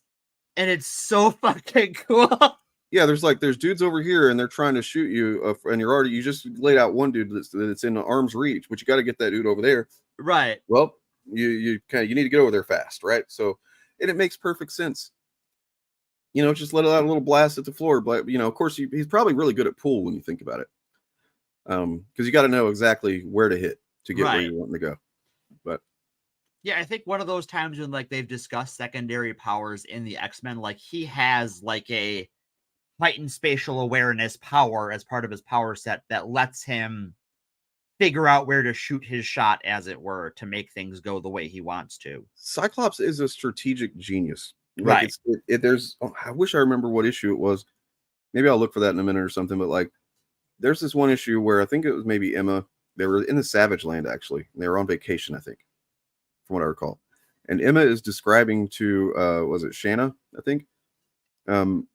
Like what people don't realize about Cyclops, and like just the description of his strategic brain is like, holy shit, anyway. Yeah, he's fucking sharp, and this show fucking shows it. And like the last few years, this is the cherry on top of me liking Scott Summers, because I have never liked Scott Summers until the last 5 years. I was like, oh fuck, Scott Summers, hate that guy, and now I'm like, fuck, this guy's awesome. Yeah. So I got just a video here. We can check it out real quick. All right, hit it. Wait, where's my what the hell? Oh.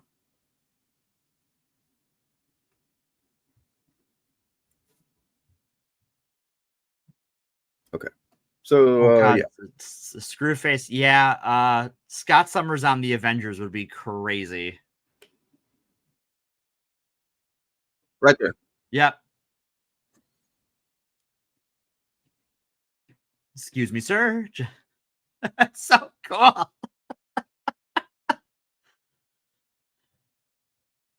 And just the fucking like head nod gives him the fucking grin. That's good shit.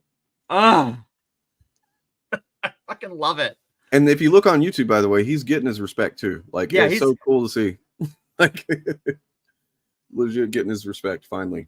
Yeah, well, he had to earn it. We needed good writers to do it, but by God, we've gotten there, and it is wonderful. You know, then there's also this moment. Wait. Oh, wait. This one. Mm-hmm.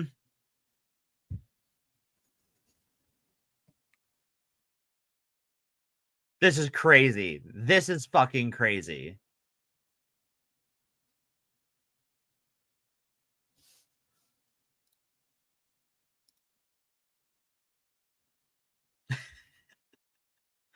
Fucking DBZ lands with his fucking powers. Woo! Followed up by. Yep. Oh, you guys can't hear that. I'm sorry. No. I'm sitting here with chills because of the music and stuff. He's like, and then he does it to me, my X-Men. Holy shit. Yeah. So I think because we've seen, so after this is the scene from the teasers where they fight the Sentinels. Mm-hmm. But the next scene after that, I'm gonna fire it to you in our Discord. But I think we got to play this scene and get the volume on that because this scene is fucking amazing. This is my favorite scene, maybe in the first 2 episodes. I'd say probably agree generally. Yeah.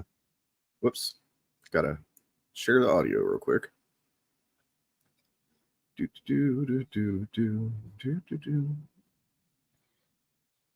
we go. And kill that one. And bring that up. Woo.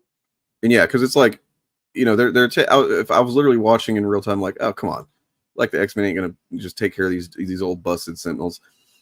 And then more Sentinels. And Just more. It's like, oh fuck. That might be too many Sentinels. You know, like yeah, that is now a lot of Sentinels.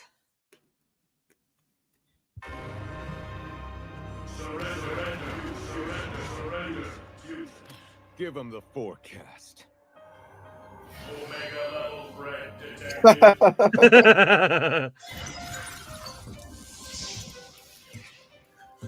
I gotta fucking clip that drop. Omega level threat detected. Yeah, I just love the give him the forecast, yeah. And the piano music starts up like it's a fucking video game boss.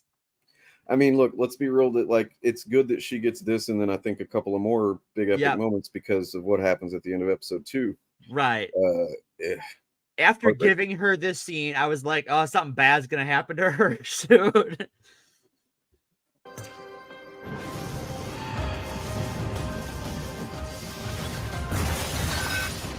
Ancient sands, heed my command and reclaim these Not just any sands, the ancient ones. Right. Like it's because they hate fun. They hate things. Fun.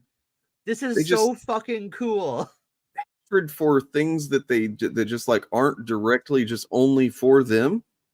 It's like they can't understand it because they have no empathy. They have no fucking. Well, they have no sense of joy. Yeah. Yeah.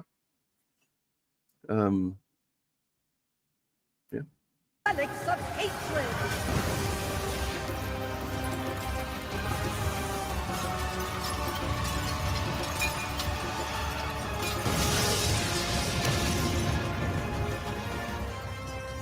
She one-punched him. Yeah, she fucking one-punched all those Sentinels. All of them. I fucking love this scene. They're all just standing there like, oh, okay, well, all right. I mean, that's cool and all. Wolverine, he's like, I was really looking forward to tearing into some more.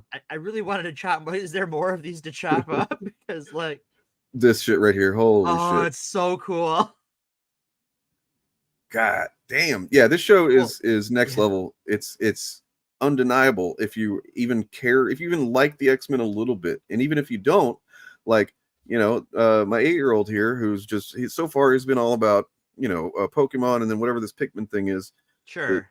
And then, you know, stuff like that. But it's like, no.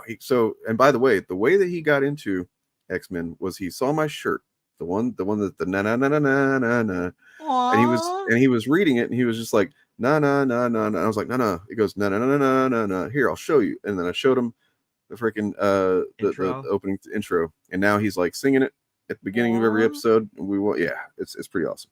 That's so sweet. Yep.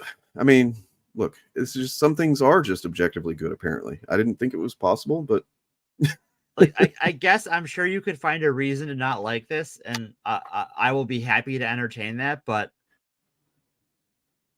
this is fucking beautiful. You know, I guess I could say I can make an argument that I don't like it because it's making me realize that the MCU will never be able to top this. That'd be, I guess, a mark against it. Yeah, well, yeah. That's a problem of maybe we should allow the medium of animation to receive the props it deserves, because no amount of CG that we have had in the last 30 years will capture the beauty this single panel does. It's true. I mean, they could copy this, but we've already seen it. Right. So, like, what do you do? I think that you know, people's talking like the MCU is dead and stuff. Like, yeah, I don't know about that. I think that we're about to see the I don't know, renaissance. Well, I think it's going to have to evolve or maybe mutate. I think so. And I mean, I honestly have no doubt that is taking place as we speak. I like the things are being tweaked, the things are being done. Although I saw something the other day that raised a good point. Like, where the fuck has Kevin Feige been? Right? Yeah, I don't know. I guess he's never been one to respond to shit, so that's not really his thing. But like, it was kind of notable that, you know, I don't know. I felt like they should have sent him out or something during all of the bad press that MCU was getting. Whatever. I guess they might just have that guy chained up in an office somewhere to like just keep making shit. Like he's just chained to his desk. MCU is dead. Cool. Oh man, that'd be cool. If they put out like an ad that said that, I would worship them even more than I already do. I would be like, oh god, the salt. I love it. The MCU is dead. Cool. I'm definitely going to title a video of that. If the movie's actually good. When the movie comes out, yeah. I might just, hey, who knows? I might be just saying the MCU is dead because of this movie. It's bad. Yeah, it's I think they were probably going to see some of that. I think that they would be silly not to do some of that. They know they know, like, because here's the thing, they have all these cartoons on Disney Plus. That's the reason they fucking brought this show back in the first place, is because they saw the numbers of people watching this cartoons on Disney Plus. Right? Like pretty much as soon as they put it on there, you see the numbers, the views on this stuff going crazy from a cartoon from the early 90s. Right. You know? And they're like, we would be stupid not to do this again, to not like jump off of this, right? And they did it. Well, here's what, you know, I know there's some lead time on this, right? But I think when they started making this show, I think they knew they had something special. Because this show was announced a couple of years ago. Mm-hmm. But now we've seen the branding for the Rise from the Ashes stuff, and it's all the 90s branding again. Yeah, and I think that's because they know this show is fucking something special. It slaps. And yeah, it could have been, this show easily could have just been nostalgia bait. Yeah. And it's not even that at all, really. Like, other than like the fact that they're wearing the costumes and it literally picks up the story, but like, other than that, there's nothing that's like overt, just nostalgia bait about it. I don't feel like. I think it does a really good job of it, because the first episode takes the time to introduce all of the characters. takes the time to sort of give you an idea of their powers. It is in the same way that like the original pilot for the original X-Men animated series, like the team has already formed. It's not an origin story really, except for Jubilee. It sort of drops you right into the story and right into the action with a point of view character, and this mirrors that. And you can really dive in the same way. Yep. Look, okay, Screwface Capone. There's not many things I'll ban somebody for, man, but come on. You're working on it, buddy. You're getting right on the. I'm just kidding. Like, that mecha armor from that. Oh my god, that show. What a misfire. They tried. An attempt was made. Yeah, I mean, I do remember, like, specifically remember though, always being let down by pretty much all the other shows except for Spider-Man, but even that one sometimes, in comparison to X-Men, you know, it's like, yeah, this is cool. I'm glad that this exists, you know, but like, man, I think about X-Men still. Yeah, the only one I really remember is the X-Men one. I know, like, I think I've caught some of the Spider-Man one back in the day, but I don't really remember much about it. Oh, wow. I mean, you know, the Spider-Man was generally pretty solid. It did a lot of the same stuff that the X-Men did, which is like stories from the comics that are like, you know, truncated. Yeah, truncated pretty directly, you know, from that. And yeah, the Hulk show was pretty good. The Silver Surfer show was pretty good. There was a Silver Surfer show? That a lot of people don't remember that. I actually have from project that I never did finish doing. I have some clips from it. Damn. We can check it out. Yeah, we can do that sometime. Yeah, not right now because we're talking about X-Men. We're talking about X-Men. Know what? Yeah. We'll end the show with some Silver Surfer. There we go. Anyway, so this is cool. Cyclops is cool. It's all cool. I don't know what else to say. It's cool. It is cool. But now we can talk about episode 2. Yeah, not so cool. Some stuff happened in that. It's where the story definitely starts to kind of become its own thing now. Right. Now the story. I mean, the intro changes, right? So the first episode, like, does a remake of the original intro, and while the theme song is the same, it's a different intro. Well, yeah, I mean, the first episode, it is a remade intro. Just even the first episode, it's redone with new animation, but they did a lot to kind of maintain the vibe. Similarities. They added Morph in there. Morph and Bishop to it, yeah. They added a couple of clips with Morph and Bishop, you know, fighting or whatever. They added Mr. Sinister. Yep. They added a moment of Sinister of him just laughing, and you know, closes up on his red eyes and with the red diamond and stuff. It's the creepy fucker. Yeah. I hope he's a little bit wacky like he's been in the comics recently, but yeah, like that's the thing. When I went back and watched, I think it was the episodes with the Phalanx from the 90s show, and I'm just like, wow, Mr. Sinister was free one note present in this show. He definitely voted here. He was very one note, right? Like they were just like, okay, so Sinister, that's his entire personality then? Sinister, okay. Okay, all right. Sure. But what Hickman was like, but what if he was having fun with it? Yeah. You know, like well, then what if he was having fun because that was part of his evil scheme? Yeah. They took out Thunderbird and the pink-headed guy from the intro. Huh. Pink-headed guy. I don't know who that is. Yeah. Anyway, oh, you're talking about from the lineup of sure. the Clash lineup. Yeah, okay. I mean, I guess if they didn't see them as being going to be part of the show going forward, makes sense. So yeah, I mean, you know, at the same time, you could be like, oh, so more Native American erasure. Gotcha. Yeah. Well, once again, the X-Men screwing Thunderbird. You know, boy, that happened. His brother had a better attitude anyway. Let's get his brother in there. He's much more team player. Yeah.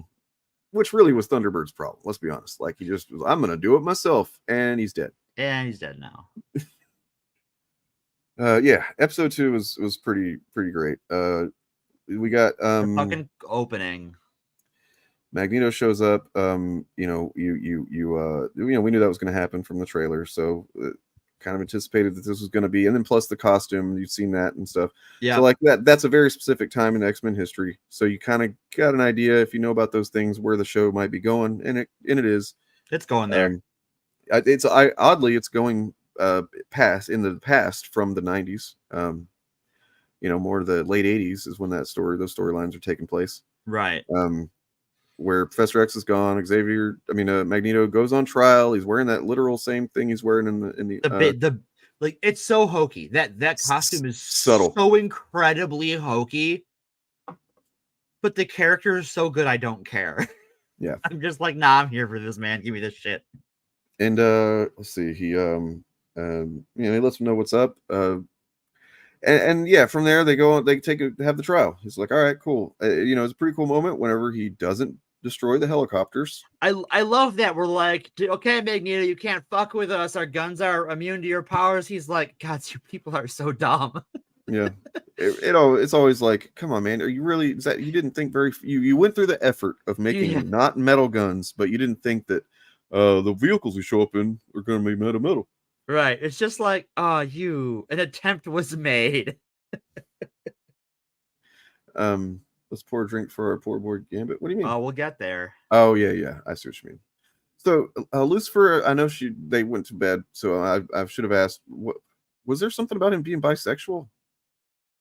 I missed. I think just like his vibe when he's fucking cooking breakfast in the first episode has like some bisexual energy to it. Okay, fair enough. I've seen other people refer to this as his like bisexual look.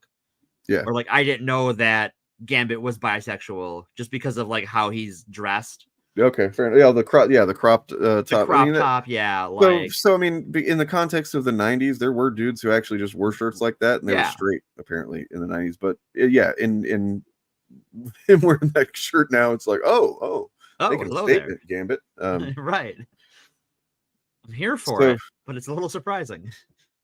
Yeah, then they go through the trial thing, and that's of course interrupted by Executioner, which he had a pretty good fight with Cyclops. Yeah. Also, turns out they gave my guy Morph. They gave that dude some. They tweaked his powers a little bit because he's copying powers, or they're copying powers. Yeah, I mean, like, you know what? I felt like an idiot because, like, in the previous episode, I was like, man, what can Morph do against Sentinels? And then suddenly he's there, and then he's like all the characters that he needs to be in the moment when he's kicking asses. Right. The plane blows up, and they're flying out as Archangel, and then like Wolverine needs to get up to Master Mold's head, and so they turn into the Blob. That was true too. Yeah, and I said I keep using the wrong pronouns. My bad. Yeah. Sorry, Morph. Don't cancel me. I don't know. Morph's a comrade. Morph wouldn't do that to you. Yeah. Morph is so far justifying being on the team, because at first I was like, really, Morph? That's interesting. And even when they're fighting Executioner, like they turn into Colossus and Lady Deathstrike and Psylocke. It's like, oh fuck, they're going for it. This is cool. Like, it's pretty smart from a writing perspective as well as animation perspective to have Morph when you think about it, because because of what we saw them do in the courtroom. Yeah. Right. It's like, okay, so you can literally have any power on display that you need it. From a writer and animation perspective, that's a boom.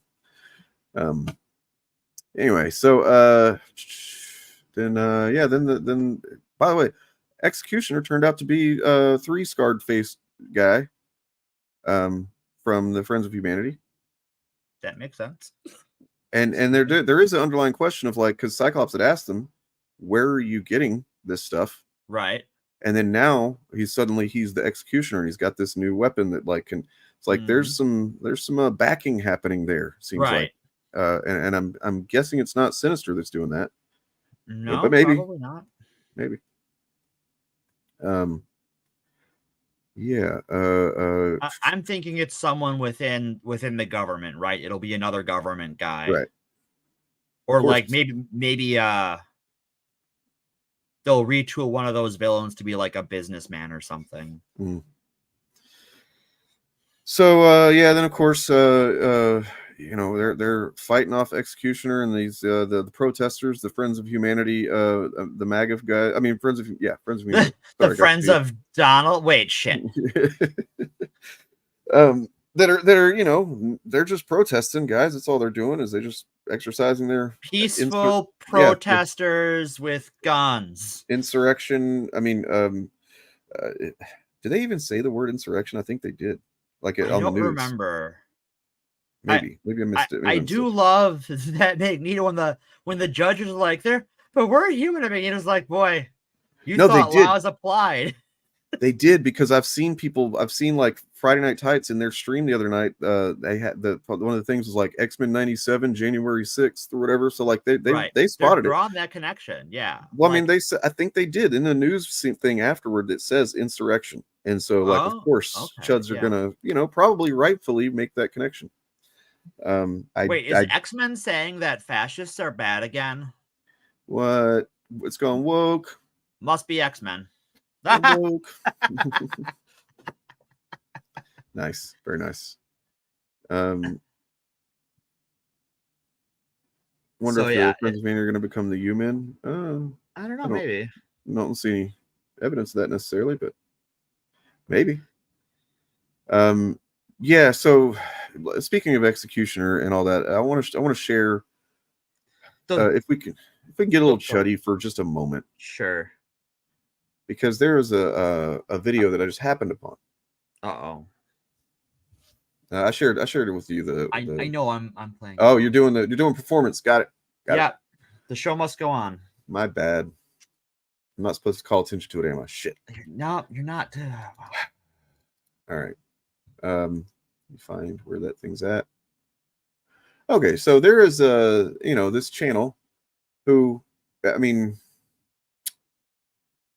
I got a couple of videos here. Both are very short. We don't even have to watch much of any of them at all, or either of them at all. But one of them has on the thumbnail Executioner's face, and it's called "X-Men Villains Are Very Relatable." X-Men How villains you know you're the bad guy are very relatable. You people complain too much, which is a line that I think Executioner says there. Yep. And look, I actually give this guy some points for just like he's being a little bit more honest than a lot of these guys tend to be. He comes out and say it. Like they're instead of saying, "Oh, the X-Men are woke," he's actually saying, they're woke, but they're woke because they're against the guy who says the things that I agree with." Right. And then he kind of just rambles about that for 8 minutes or whatever. But this guy, this character, I kind of love him. I'm not gonna lie. I kind of love this whole thing. His aesthetic, his voice. It's fucking. I mean, I'm talking about. It's atrocious. Like it's. I'm being completely ironic about my love for this, but like, yeah. Sorry. His little gremlin guy. Yeah, he's like, at least he's like, look, I'm a troll, man. I'm a little gremlin troll, fucking subhuman, fucking little shithead, and I'm gonna represent myself that way. And he must be, I guess, Romanian, maybe. I don't know. I don't know. Maybe some of this symbology here is who knows what it means. Not me. All right, let's check him out. Hurt my friends? Well, now you answer to me. Humanity answers to no one.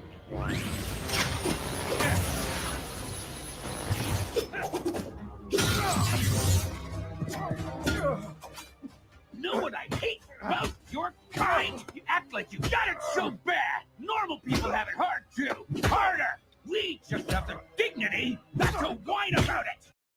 Nothing lasts forever, and eventually culture will change, and hopefully the West will manage to make something entertaining again. But when we're going to be in the future, maybe like 10 or 20 years from now, and we're going to look back to some entertainment that came out lately and no one knows that it even came out because no one watched it. No one knows that X-Men 97 came out because no one is watching it. Okay, if that's true, why are all these fuckos talking about it? Everybody is watching this shit. Like I can't wait to see the fucking numbers. I can't wait to see like I could just, it has that feeling of it that like literally everywhere I look, people are talking about it. It just seems like hell a lot of no one cares. Right. That's yeah. What? Yeah. So I mean, this guy, I don't know. I just kind of love his whole shtick and everything. I mean, if chuds have to exist, I can't help but say that some of them are more entertaining than others in a way. He's committed to the bit at least. And I will say that I'll just go ahead and give a spoiler. If in the future I do a chud character, I'm gonna just completely rip this guy off. I'm just Sure. Yeah. Okay. This next guy though, no, nothing. Because this is like the lowest form of chuddery. It is lazy. It is fucking terrible. He is lying, and it is bad. So, just above that one here in my list of watched videos, I hate the X-Men. Good. X-Men 97 rant. Make it stop. And you know, I hate to give this guy much play because it's like a pretty damn new channel, and I just doubt that he's going to get much. You know, this is just a certain type of take that he's getting some views for it. But I don't think he's going to sustain it. Well, yeah, if he's a new channel and he's getting 2,000 views, it's because people are like searching for X-Men. Mm-hmm. Maybe because people are Tyro Magnus is going to be included in the video that it is. I promise it is so close to done. I've just been tinkering with it and not having a whole lot of time to focus on it because my girlfriend had some emergency oral surgery, and you know, so I've like been picking up slack around the house and taking care of her and stuff. This week though, it's just about done, and Tyrone has his own little arc in the video, as a matter of fact. Well, he gets a whole character arc. Well, I mean, he did a whole thing. He did a whole surprise me thing. You know, okay, I'll just spell it because it's not like it's a big part of the video, but he's included in early on in the video. He's included in the videos of, you know, he's watching the trailer reaction, and it generally is a pretty good, normal reaction to the trailer. He's like, oh, this looks good. And then at the very end, he goes, I just hope they don't make it woke. Then he made another video whenever all of the discourse about morph and, you know, stuff. Right. And he's like, oh, and then this thumbnail and stuff, it says they woked it up. Okay? Good. Right. But then when he watched the show, he now has a video where he's like, this is awesome. And he's like, in it, he's like, look, I'm not an expert in wokeology, but I don't see any of it in this show. This show is great. So maybe because woke is made up and it's just to like get you upsetty spaghetti. Yeah, well, that's what kind of the point I'm going to make is like the you know, because as I've said, the show is going to look at many different takes, not just like I loved it and I hate it and I'm excited and not. It's going to look at the spectrum, and that's going to be one of the points is that like Tyrone Magnus does seem to be kind of in this weird spot for chud that I'm. It's not a lot of people, I don't think, but like he does seem to want things to be good, which is weird because some of the buddies I've seen him streaming with and praising and stuff, they're not like that. Anyway, so yeah, hate and fear the X-Men. This is just like, yeah, the actual X-Men. Wait, I hate the X-Men. I cannot stress enough. The 90s X-Men and the years that preceded it is the high watermark for the story of the X-Men. New and old X-Men readers have been screaming this for decades, screaming into the proverbial void. Ever since Grant Morrison came in and was allowed to absolutely obliterate the story of the X-Men, so much so that the comic book series has never. Okay, so even if you're like I used to be, like an idiot, and think that the Morrison changes that era is bad, like I was an idiot. It didn't change things irreparably. Like things went to more like, I mean, immediately after you had Astonishing X-Men, which is, you know, generally a lot like that early 90s team. Yeah. It's very much like a throwback team and a throwback set of stories with some of like the sci-fi elements and stuff. The cosmic elements, rather.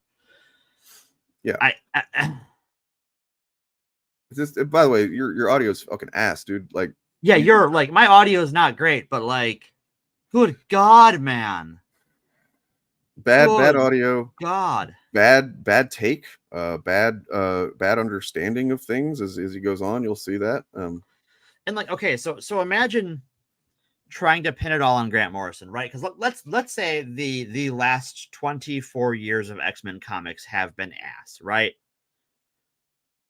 how is that exclusively Grant Morrison's fault? Like, why are you just like, it all started with Grant Morrison, they ruined X-Men? Well, yeah. Aside from the fact that he does, maybe you just don't like X-Men. Maybe the reason you haven't liked 24 years, a quarter century of comics, is because you don't like those comics. Maybe because as you've given into your own bigotry and you see yourself in the villains of X-Men, it's uncomfortable to watch a story call you the villain, probably because you're a villain. Yeah, Your beliefs are cartoonishly evil to the point where literal cartoons treat your beliefs as villainous. Screwface, like, not if anything, just he did. Like, if you got to remember what was going on right before that. I think you had, what was it? Chuck Austin, was that right? Was that when his run was? Oh, I forget when the Chuck Austin one. If it was right before or right after. It's not good. Like, whatever the state the X-Men was in the late 90s, right before, it was bad. like, yeah, you saw an X renaissance, which is obviously just, if you look at the timeline, it's clear that every once in a while you're gonna need a big shakeup, right? You know, because it's comics generally kind of have to adhere to a status quo more or less, and so that means you got to find a way to shift it and still maintain what it's about, and that sometimes, you know, doesn't come around as often as should. Yeah, you are correct, Bob. Yes, and if I've used the wrong ones, I'm sorry. I know this guy does. This guy does. So yeah, they brought Morrison in because Morrison is a weirdo. And so that's the kind of person you bring in to like shake things up and give you a fresh start. And that's what they did. The leather jacket costumes were great. Yeah, because they basically, you know, I mean, Claremont was still on it during Morrison's run, because Claremont was doing Extreme X-Men at that time. And then basically whenever they signed Joss Whedon and what's his name? Not doing such great art anymore, guy. You know, they signed them, they just canceled it, pretty much everything, I think. Right. Other than that, so yeah, it's easy to forget that they had so many different kind of disparate writers and takes going on with the X-Men at that time. Like, they don't do that anymore. They generally kind of keep it right. And like there's definitely been runs the last, you know, 25 years that I'm like, well, I think this was stuff, it good. like, I've literally never read any Extreme X-Men. I haven't read it. The like a lot of the stuff leading up to Avengers versus X-Men, I was just like, oh, this fucking sucks.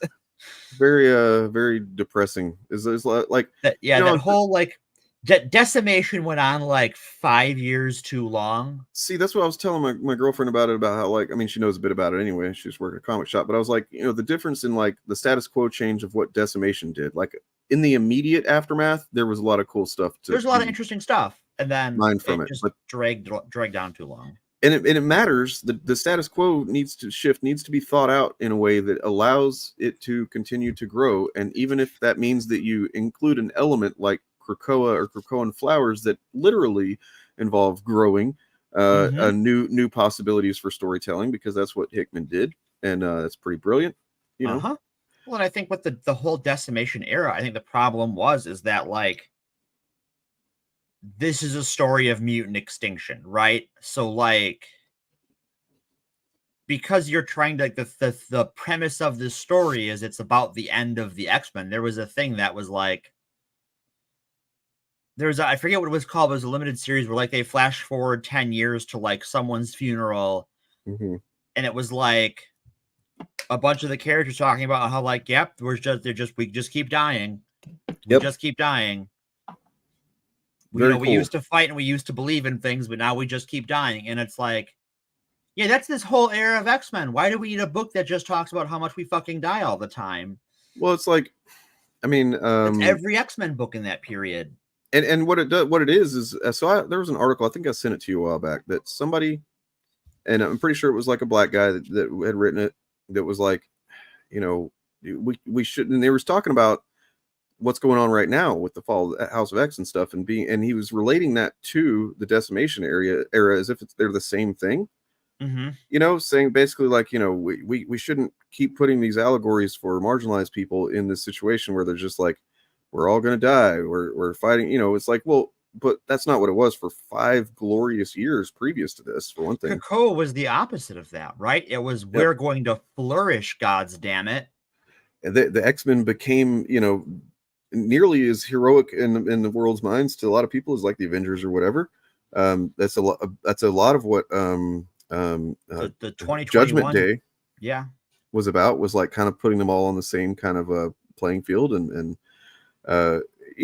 it's I don't know, I just felt like that was a really reductive take on what's going on. In a lot of ways, Krakoa is the opposite, right? It is this celebration of the X-Men, and the celebration of them thriving as individuals. Of like, the only thing that unites them is that they're all mutants, right? But they all come from disparate backgrounds and identities, but they all have this thing that unites them, and seeing them work together and flourish and build off of commonality. Because, if you're talking about the allegory for X-Men, and one of the things I loved with the Krakoan era is, how it's like, oh, well, how can people like Apocalypse and Exodus work with, Charles and Cyclops? It's like, well, because they're all like, we have one thing we have in common, and we are all going to use that to build something better. Because when you push all of the little shit aside and you go, we have something in common, we can do great things together, and you focus on that, you can do it. Mm-hmm. Yep. It was a way of saying, like, yeah, the only reason that they're you want to talk about, like, Chuds love to bring up Chicago murder rates, right? Yeah. And like how, what about the black on black crime, right? Well, yeah, I mean, yeah, it's a problem, man. It's a problem for sure. But like, let's talk about the real symptom. I mean, the real cause of the symptom, right? The Reagan administration.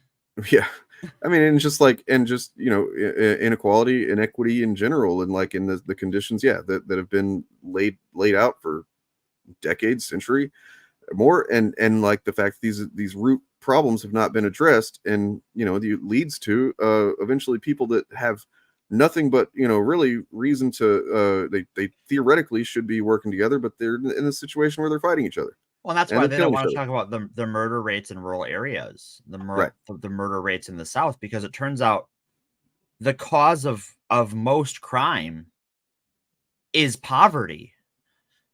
That's the problem. The problem isn't whether they're black or white or rednecks or rural people or urban people. It's fucking poverty. I don't even know who that is, man. I have no idea who that is, and I don't care. The fact that you show up, I never heard of you, and you're just here to do that, it's like, I'm not falling for no bait. Look, I'm glad your boy made a reaction video. Tony Beers, I'm glad you made a reaction video, Tony Beers. I hope it works out for you, Tony Beers. Bye. So anyway. Yeah. All right, moving on. So, episode 2. Wow, man, that fucking speech, Magneto at the end. I don't know if Bo DeMaio is responsible for writing that or what, but like, oh, that speech was fucking good. Yeah, it was very good. That speech is the reason why guys like this guy make these videos, because they don't want people to experience the thoughts that are being expressed there very, very fucking eloquently and dramatically. Because let's hear it, Magneto. What are they? Bigot. That whole speech and where he takes them, right? Because you're like, oh fuck, Magneto is dragging these people up into the sky. And you're like, holy fuck. And he's like, yeah, you know what I would do before? I would fucking throw you to the earth. Instead, I want you to see the world how Charles saw it. Mm-hmm. And the world of like the big picture. It's like, oh, this is so good. It's definitely a take of like, I don't know, because I don't know. Well, I'm sure we'll get into it as we X-FAP into the future episodes. I mean, and future won't be like the bulk of an episode won't be about the X-Men or anything. We'll talk about it again. Maybe we'll wait a couple episodes at a time. Be we'll do like, because like I was saying earlier, I think I didn't finish. Starting next week, history of conservatism in the U.S. Yep.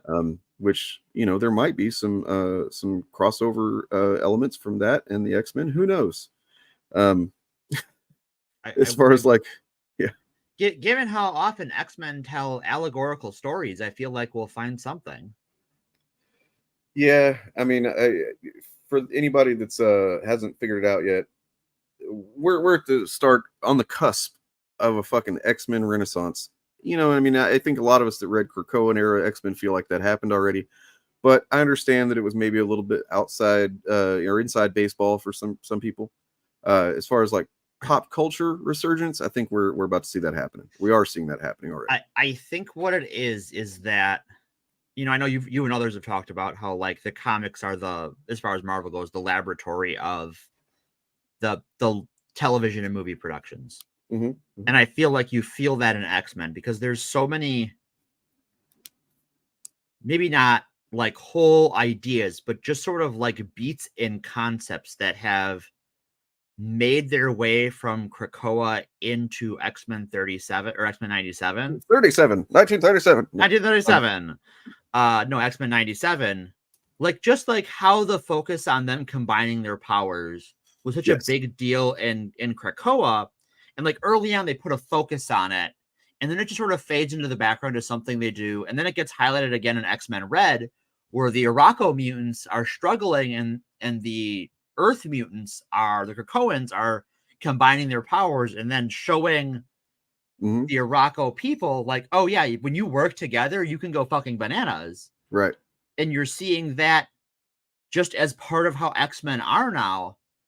And it's some of the most hype, like when people saw that trailer, the first couple of trailers, and you're seeing these power combinations, that's the stuff that got people hyped.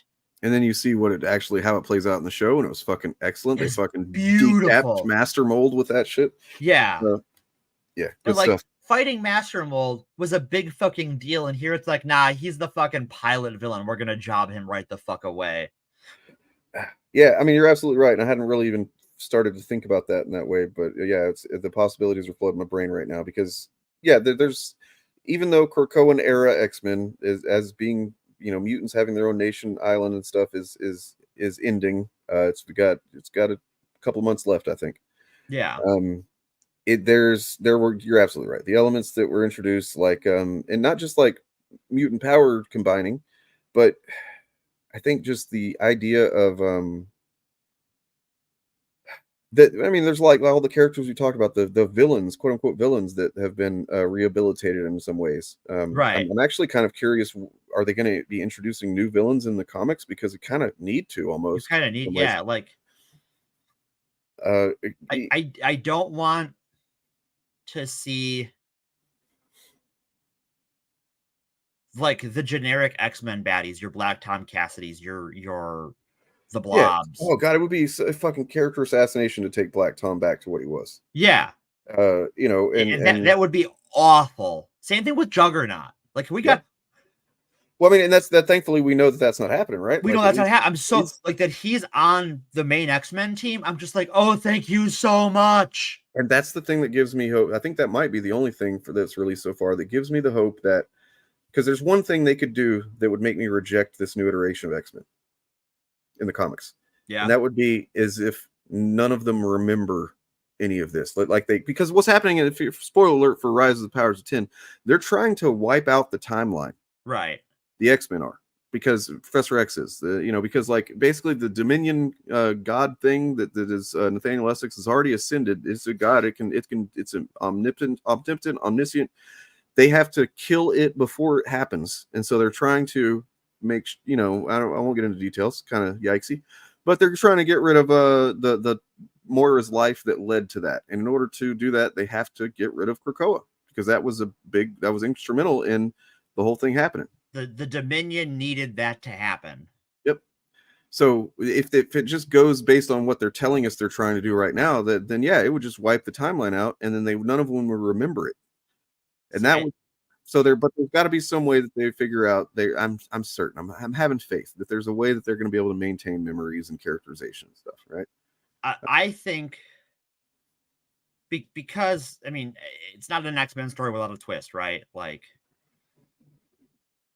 And I think because we sort of knew everything that was going to happen in a way, like we knew Krakoa was going to end. We knew Orcus was working towards that the whole time. We knew the AI were working Orcus from the inside. We knew the Dominion was going to be a fucking problem. But I think that with all of the the teaser art and the cover art of oh, we're going to kill that first Moira. We're going to kill that first Moira.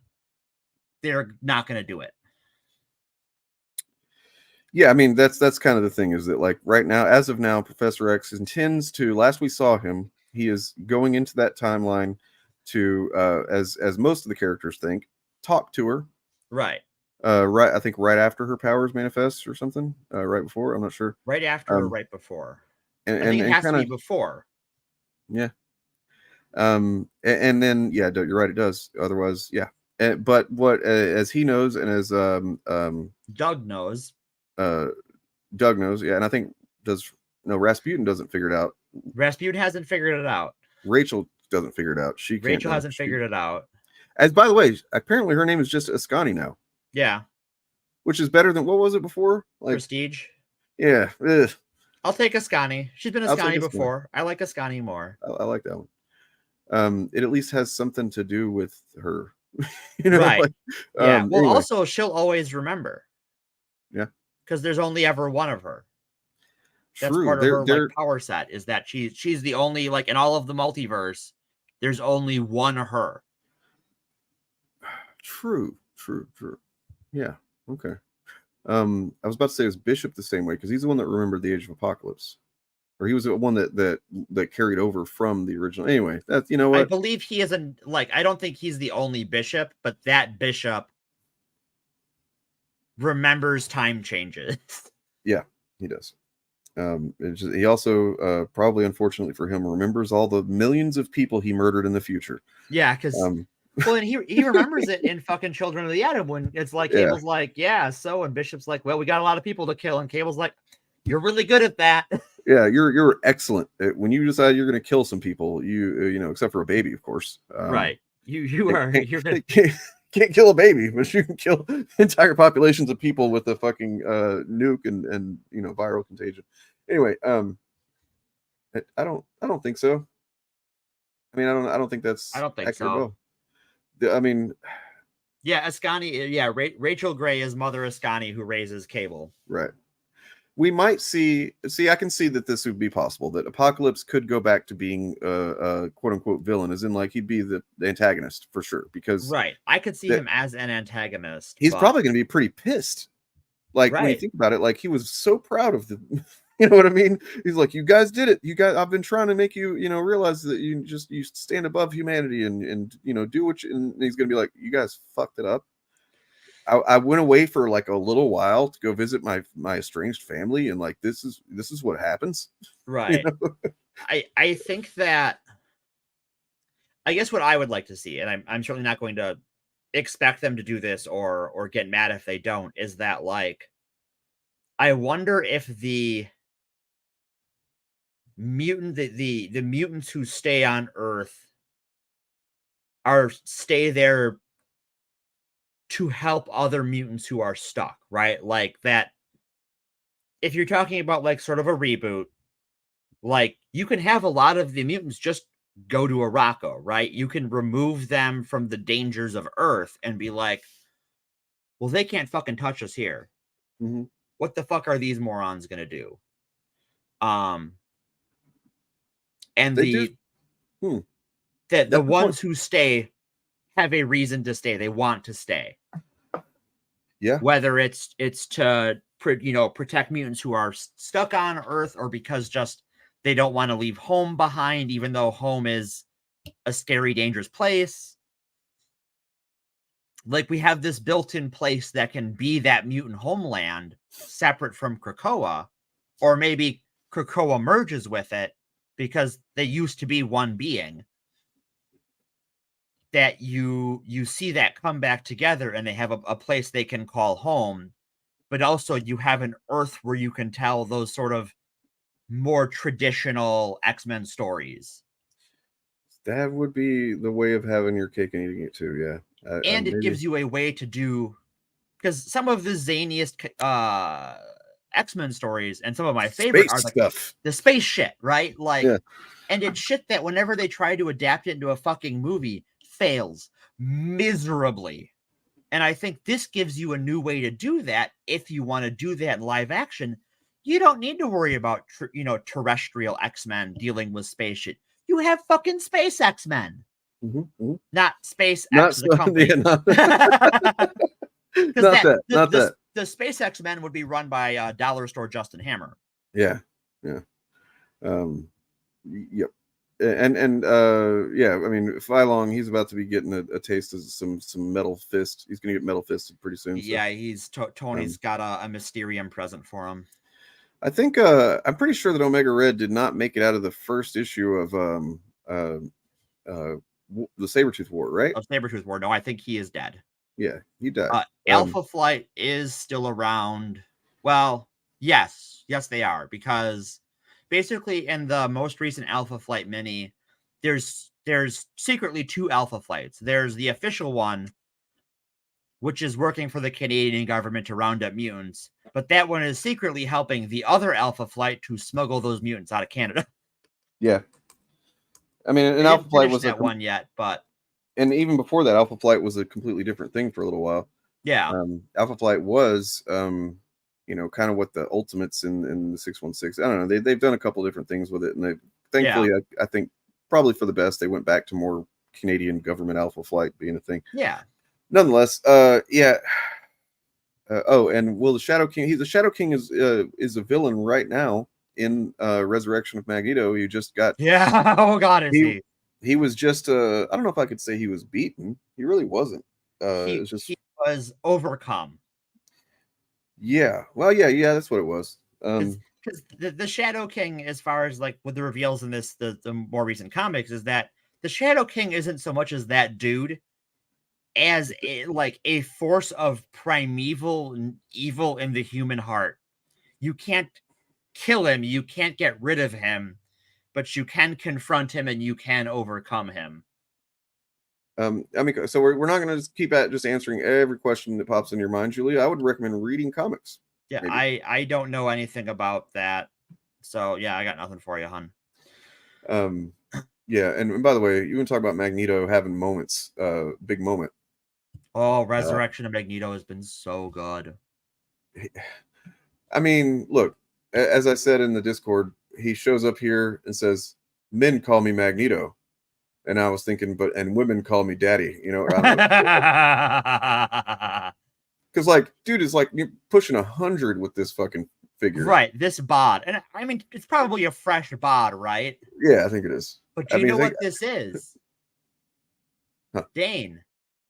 Huh? He resurrected. Yeah. He came back from the dead. Right. We have mutant resurrection. Yeah. Well, I mean, because he had a key. He had a key. But like the idea that like, oh, the mutant resurrection is done. Like, no, life finds a way, motherfucker. Well, I mean, mutant resurrection is 5 mutants, and I think a couple of them can be interchanged with other people. So like, it might be harder. It's going to be harder, right? I'm willing to bet there's going to be some story arc or storyline that's going to be about going and collecting them from various places, maybe, or something, and like putting them together so they can do the thing. I don't know. Yeah. Once again, Julia, we've been over this. You don't have to shut up. You just we don't know everything. We don't know everything, and can't take the time to answer just your questions in chat either. Yeah. As much as I'd love to spend just like a whole day answering X-Men questions. Right. Yeah, we can talk X-Men. You may have noticed. So yeah, Storm dies, by the way, and then of course Magneto brings her back because they have a really good fucking chemistry, and then their powers work together incredibly well. Mm-hmm. And then there's Galactus's mom. Is that who that is? That's Galactus's mom. Yeah. Because I recognize Blue Marvel. Mm-hmm. Because in the most recent Defenders, the first arc of Defenders, it was Loki. I'm sorry, was it Loki? No, it was forget who all it was. But, I mean, anyway, but the second arc had also by Al Ewing had Blue Marvel as kind of the de facto leader. Sure. And then at the end of it, yeah, she came back to the 616 with him, and she's kind of, as far as we know, that's the last time we'd seen her, and maybe him. And then yeah, so they're just, I guess, hanging out. She decided to hang out and be here with Blue Marvel. Who knows? She's what their got like relationship some is. punk rock meets New Gods vibe going on, and I'm here for it. I'm sorry, but I have to show you some stuff with her. I'll find it in a second. But like the way she talks in the comic, it's just so fucking fun. Yeah, she's awesome. Anyway, but you go on. What were we talking about? Magneto. Magneto. Well, I think we have fapped about Magneto and fapped about Magneto. Well, yeah, and if you haven't, then you should, get a screenshot of that picture that was just up, and then you can fap about Magneto. Ooh, yeah, you can fap about Magneto all night long. Though, unfortunately, the reason Magneto goes full tilt is because Executioner, like, he's shown, the first time he's shown is putting this fucking, like, hobo Fallout gun together. But it uses the radiation from the mutant power nullifier collars. And he tries to shoot Magneto with it, but Storm takes the bullet. And she loses her powers. Yeah. Yeah. Rough stuff. And yeah. So she decides she's gonna leave for a while. Try and figure herself out because her powers are gone and they don't know that they can get them back. Look, she's probably she's already started with the punk arc with the hair. She's she's got to decide that leather's a good look. And then maybe go and hang out with some Morlocks and who knows? Who knows? Learn a knife fight maybe. Or lightsaber fight, I guess. I don't know. I think you're right. I think they already kind of did that. Who knows where they're going with it? But yeah, we'll see where they're going with it. I trust them to handle it well. Like they've shown themselves capable so far. But then I think because so the first episode ends on the twist of they're all beat up because Charles is dead, and they're Scott's trying to hold the team together, and everyone kind of wants to go their own way, and they stop Master Mold, and they're like, okay, we're a team again, and then fucking Magneto shows up and says, ha, Chuck left me in charge. You idiots, you absolute rubes. And the second episode ends on another twist, which is so Jean is pregnant in the first two episodes, and in the middle of 1697 as opposed to 1621, she has her water breaks, and Wolverine has to crazy taxi her to the fucking hospital. Which, by the way, starts with the funniest moment in both episodes. Oh, it's so funny. She's like, he's here. Who? Apocalypse? No, the baby. And then yeets the keys at him. And Wolverine has never looked more scared in this show ever. No. This is the most terrifying thing to him. Well, and you got to think it's scary because obviously he's concerned and it's, oh my god, it's a baby. What do I do? But also deeper down, it's like this is this thing that's going to make sure that I'm just never with my love. It's coming. It's happening. And I'm curious how they're going to go. They haven't really leaned too far into it. They've got leaned more into the whole him not liking following orders aspect of that triangle, but it's still there. And I'm it's still there and definitely still referenced. And Morph kind of calls him out for it. They're like, yeah, so boy, you're really hard for Jean Grey, aren't you? Even when she's all preggers. It's like, ooh. Morph, I see what you were doing. I see what you were doing, comedian. I thought you were like, she's so big, but no, you're just doing the joke thing. Yeah. She's so big, she sits around the house. She really sits around the house. Right. Yeah. I get you. So, but they're back home. Scott and Magneto are getting along now. They're all like, boy, we hope, Storm's going to come back. We miss her already. And then Morph's like, I'm sure she's going to knock on the door. And there's a knock on the door. And so they run over to the door. And who is at the door but Jean Grey? Dun, dun, Dun, dun. dun, dun. No, it seems like that maybe, way back when, Jean came back from the whole Phoenix thing. that they actually are sticking to what happened in the comics, except they hopefully will avoid the nonsense of the comics where it's like, she looks just like her, but she's not her. It's just a coincidence she looks like her. But I'm gonna marry her and I love her, and she's, you know what I mean? Like there was some playing around with that in the comics of like that.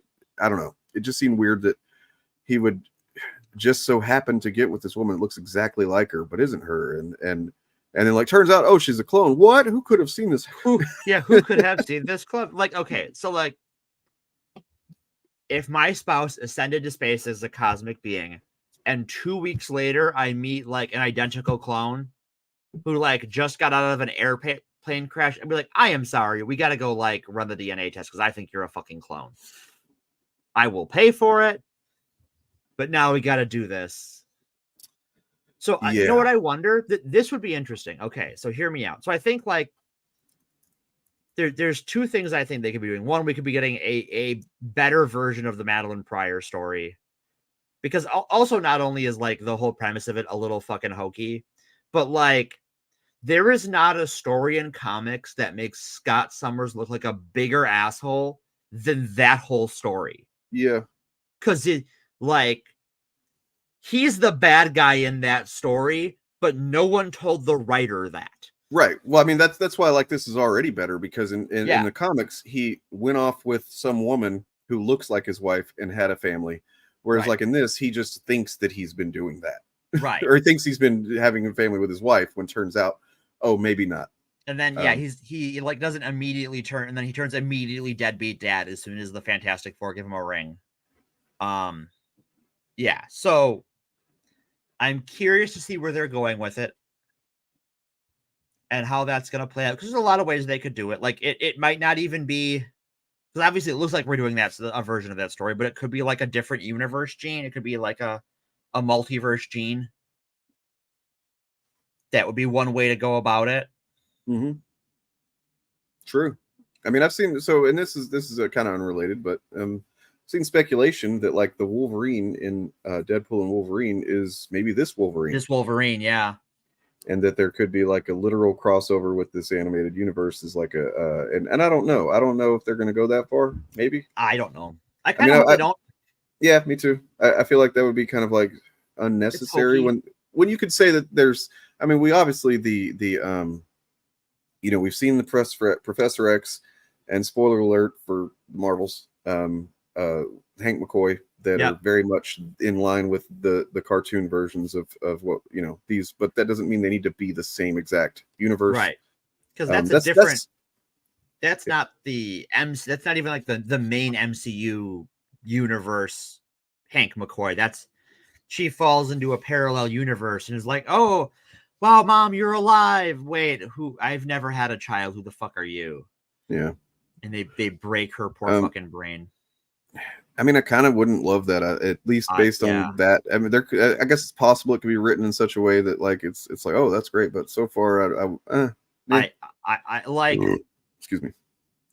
Unless this show ends with like all of the mutants moving to Mars to explain where they've been this whole time, I don't really like that. No, I'm not a fan.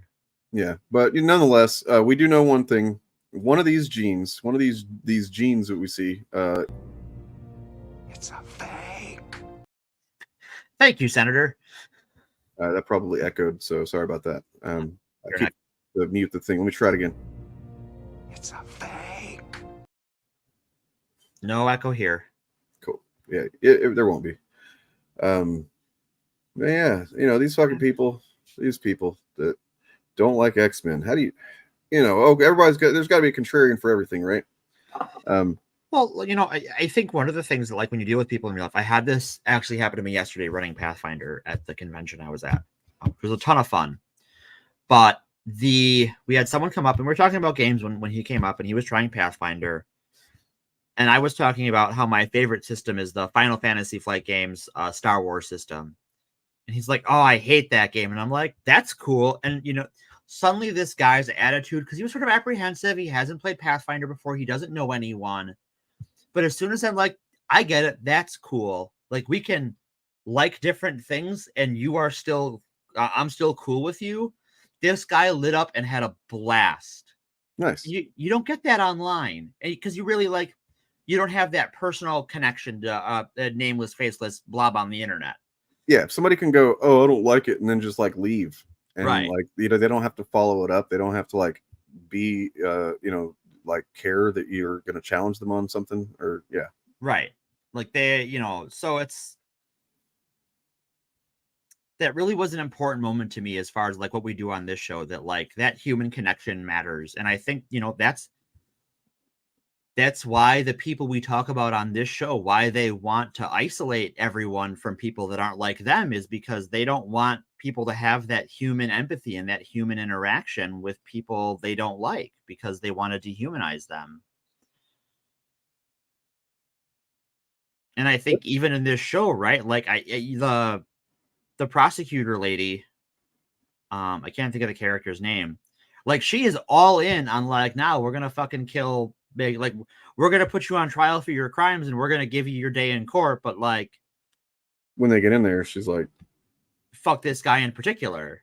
I think that's supposed to be Val Cooper. Val Cooper, yeah. The character's name just slipped my mind. I am incredibly tired and I am very alive on caffeine.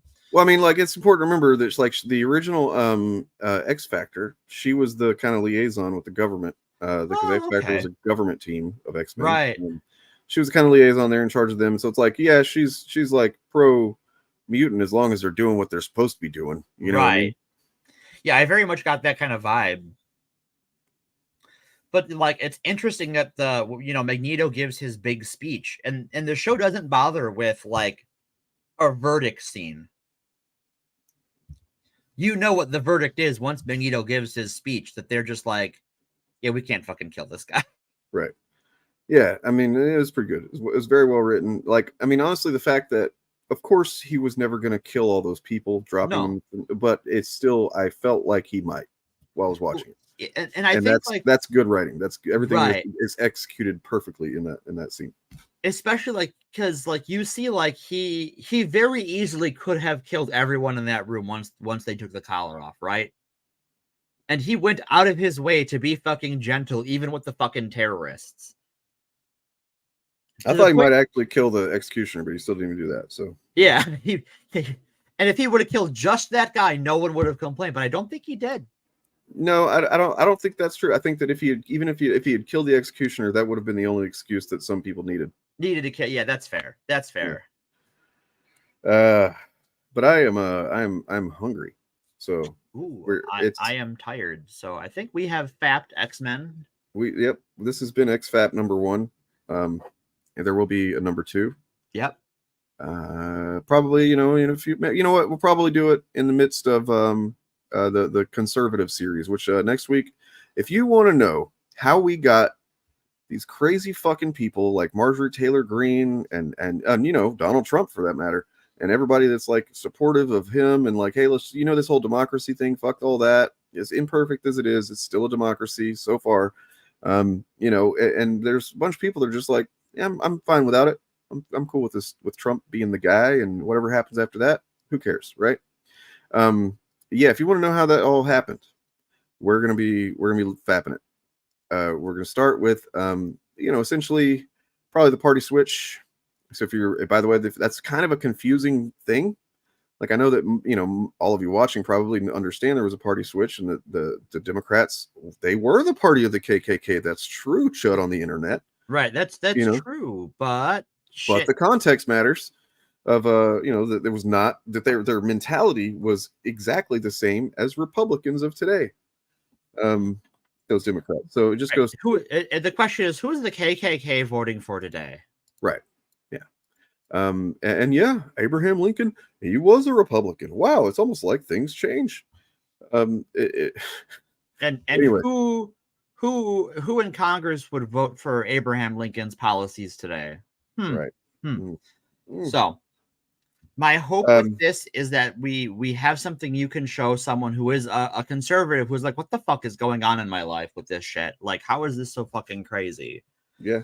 Because I think a lot of like average conservative, just like your rank and file people who just vote conservative because they've always voted Republican, right? Like they just they see what's happening, they don't understand it, but they don't want to vote Democrat because that's the wrong team, but they don't like what's happening.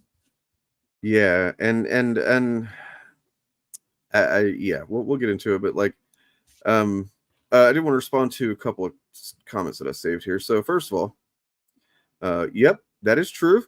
Bob of the Old Ways, and I talked about that in depth in my 3 videos total. Really, one of them is just a truncated compilation, of the first 2, but like, Punisher Police Problem, from 2020. It's go a check great those out. video if you haven't seen it. And then please, I mean, thank you, man. Like, I really, really appreciate it. But at the same time, like, don't ever worry about that. Like, that's not, I mean, I don't make enough to, like, if I was letting Patreon sustain my livelihood, then I would be in big trouble. So don't worry about that. I appreciate that. By the way, you can support me on Patreon, which I welcome, whether you're paying or not. Patreon.com/actualfandom. And I welcome it too, because you should reward Dane for his hard work. And because Morgan's always like, you got to pay me, Dane, pay me. Yeah, where the fuck's my money, Dane? And I'm like, I'm trying. I keep asking, and they, like, I show up in a wife beater and like with a flip flop, and I just start beating Dane. Like, it's bad. Boom. Yep. Boom. All right. So, anyways, this is Morgan reporting live from the UN headquarters. Is there a better way to end a stream about the X-Men than the great quotes of the Silver Surfer? There we go. We'll see you, next week. See you next come Sunday. with your notepads and your learning hats on, and then have a good week. Take care of yourselves and one another, and peace. What of this planet, Master? That planet is not for such as we. Once, on a planet of wisdom known as Zenla, there lived a man of nobility and courage. Now, a new being lives in his stead. Behold, the Silver Surfer. There's nothing left to lose. There's nothing left to prove. Surrender your love. It's all you can.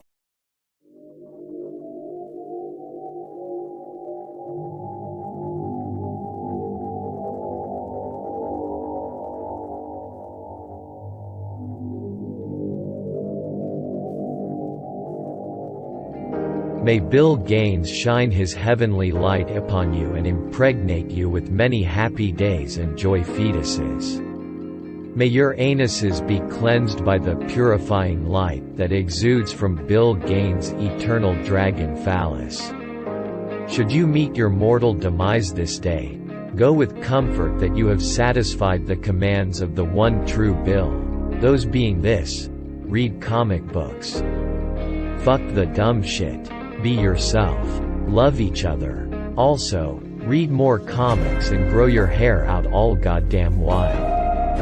Amen.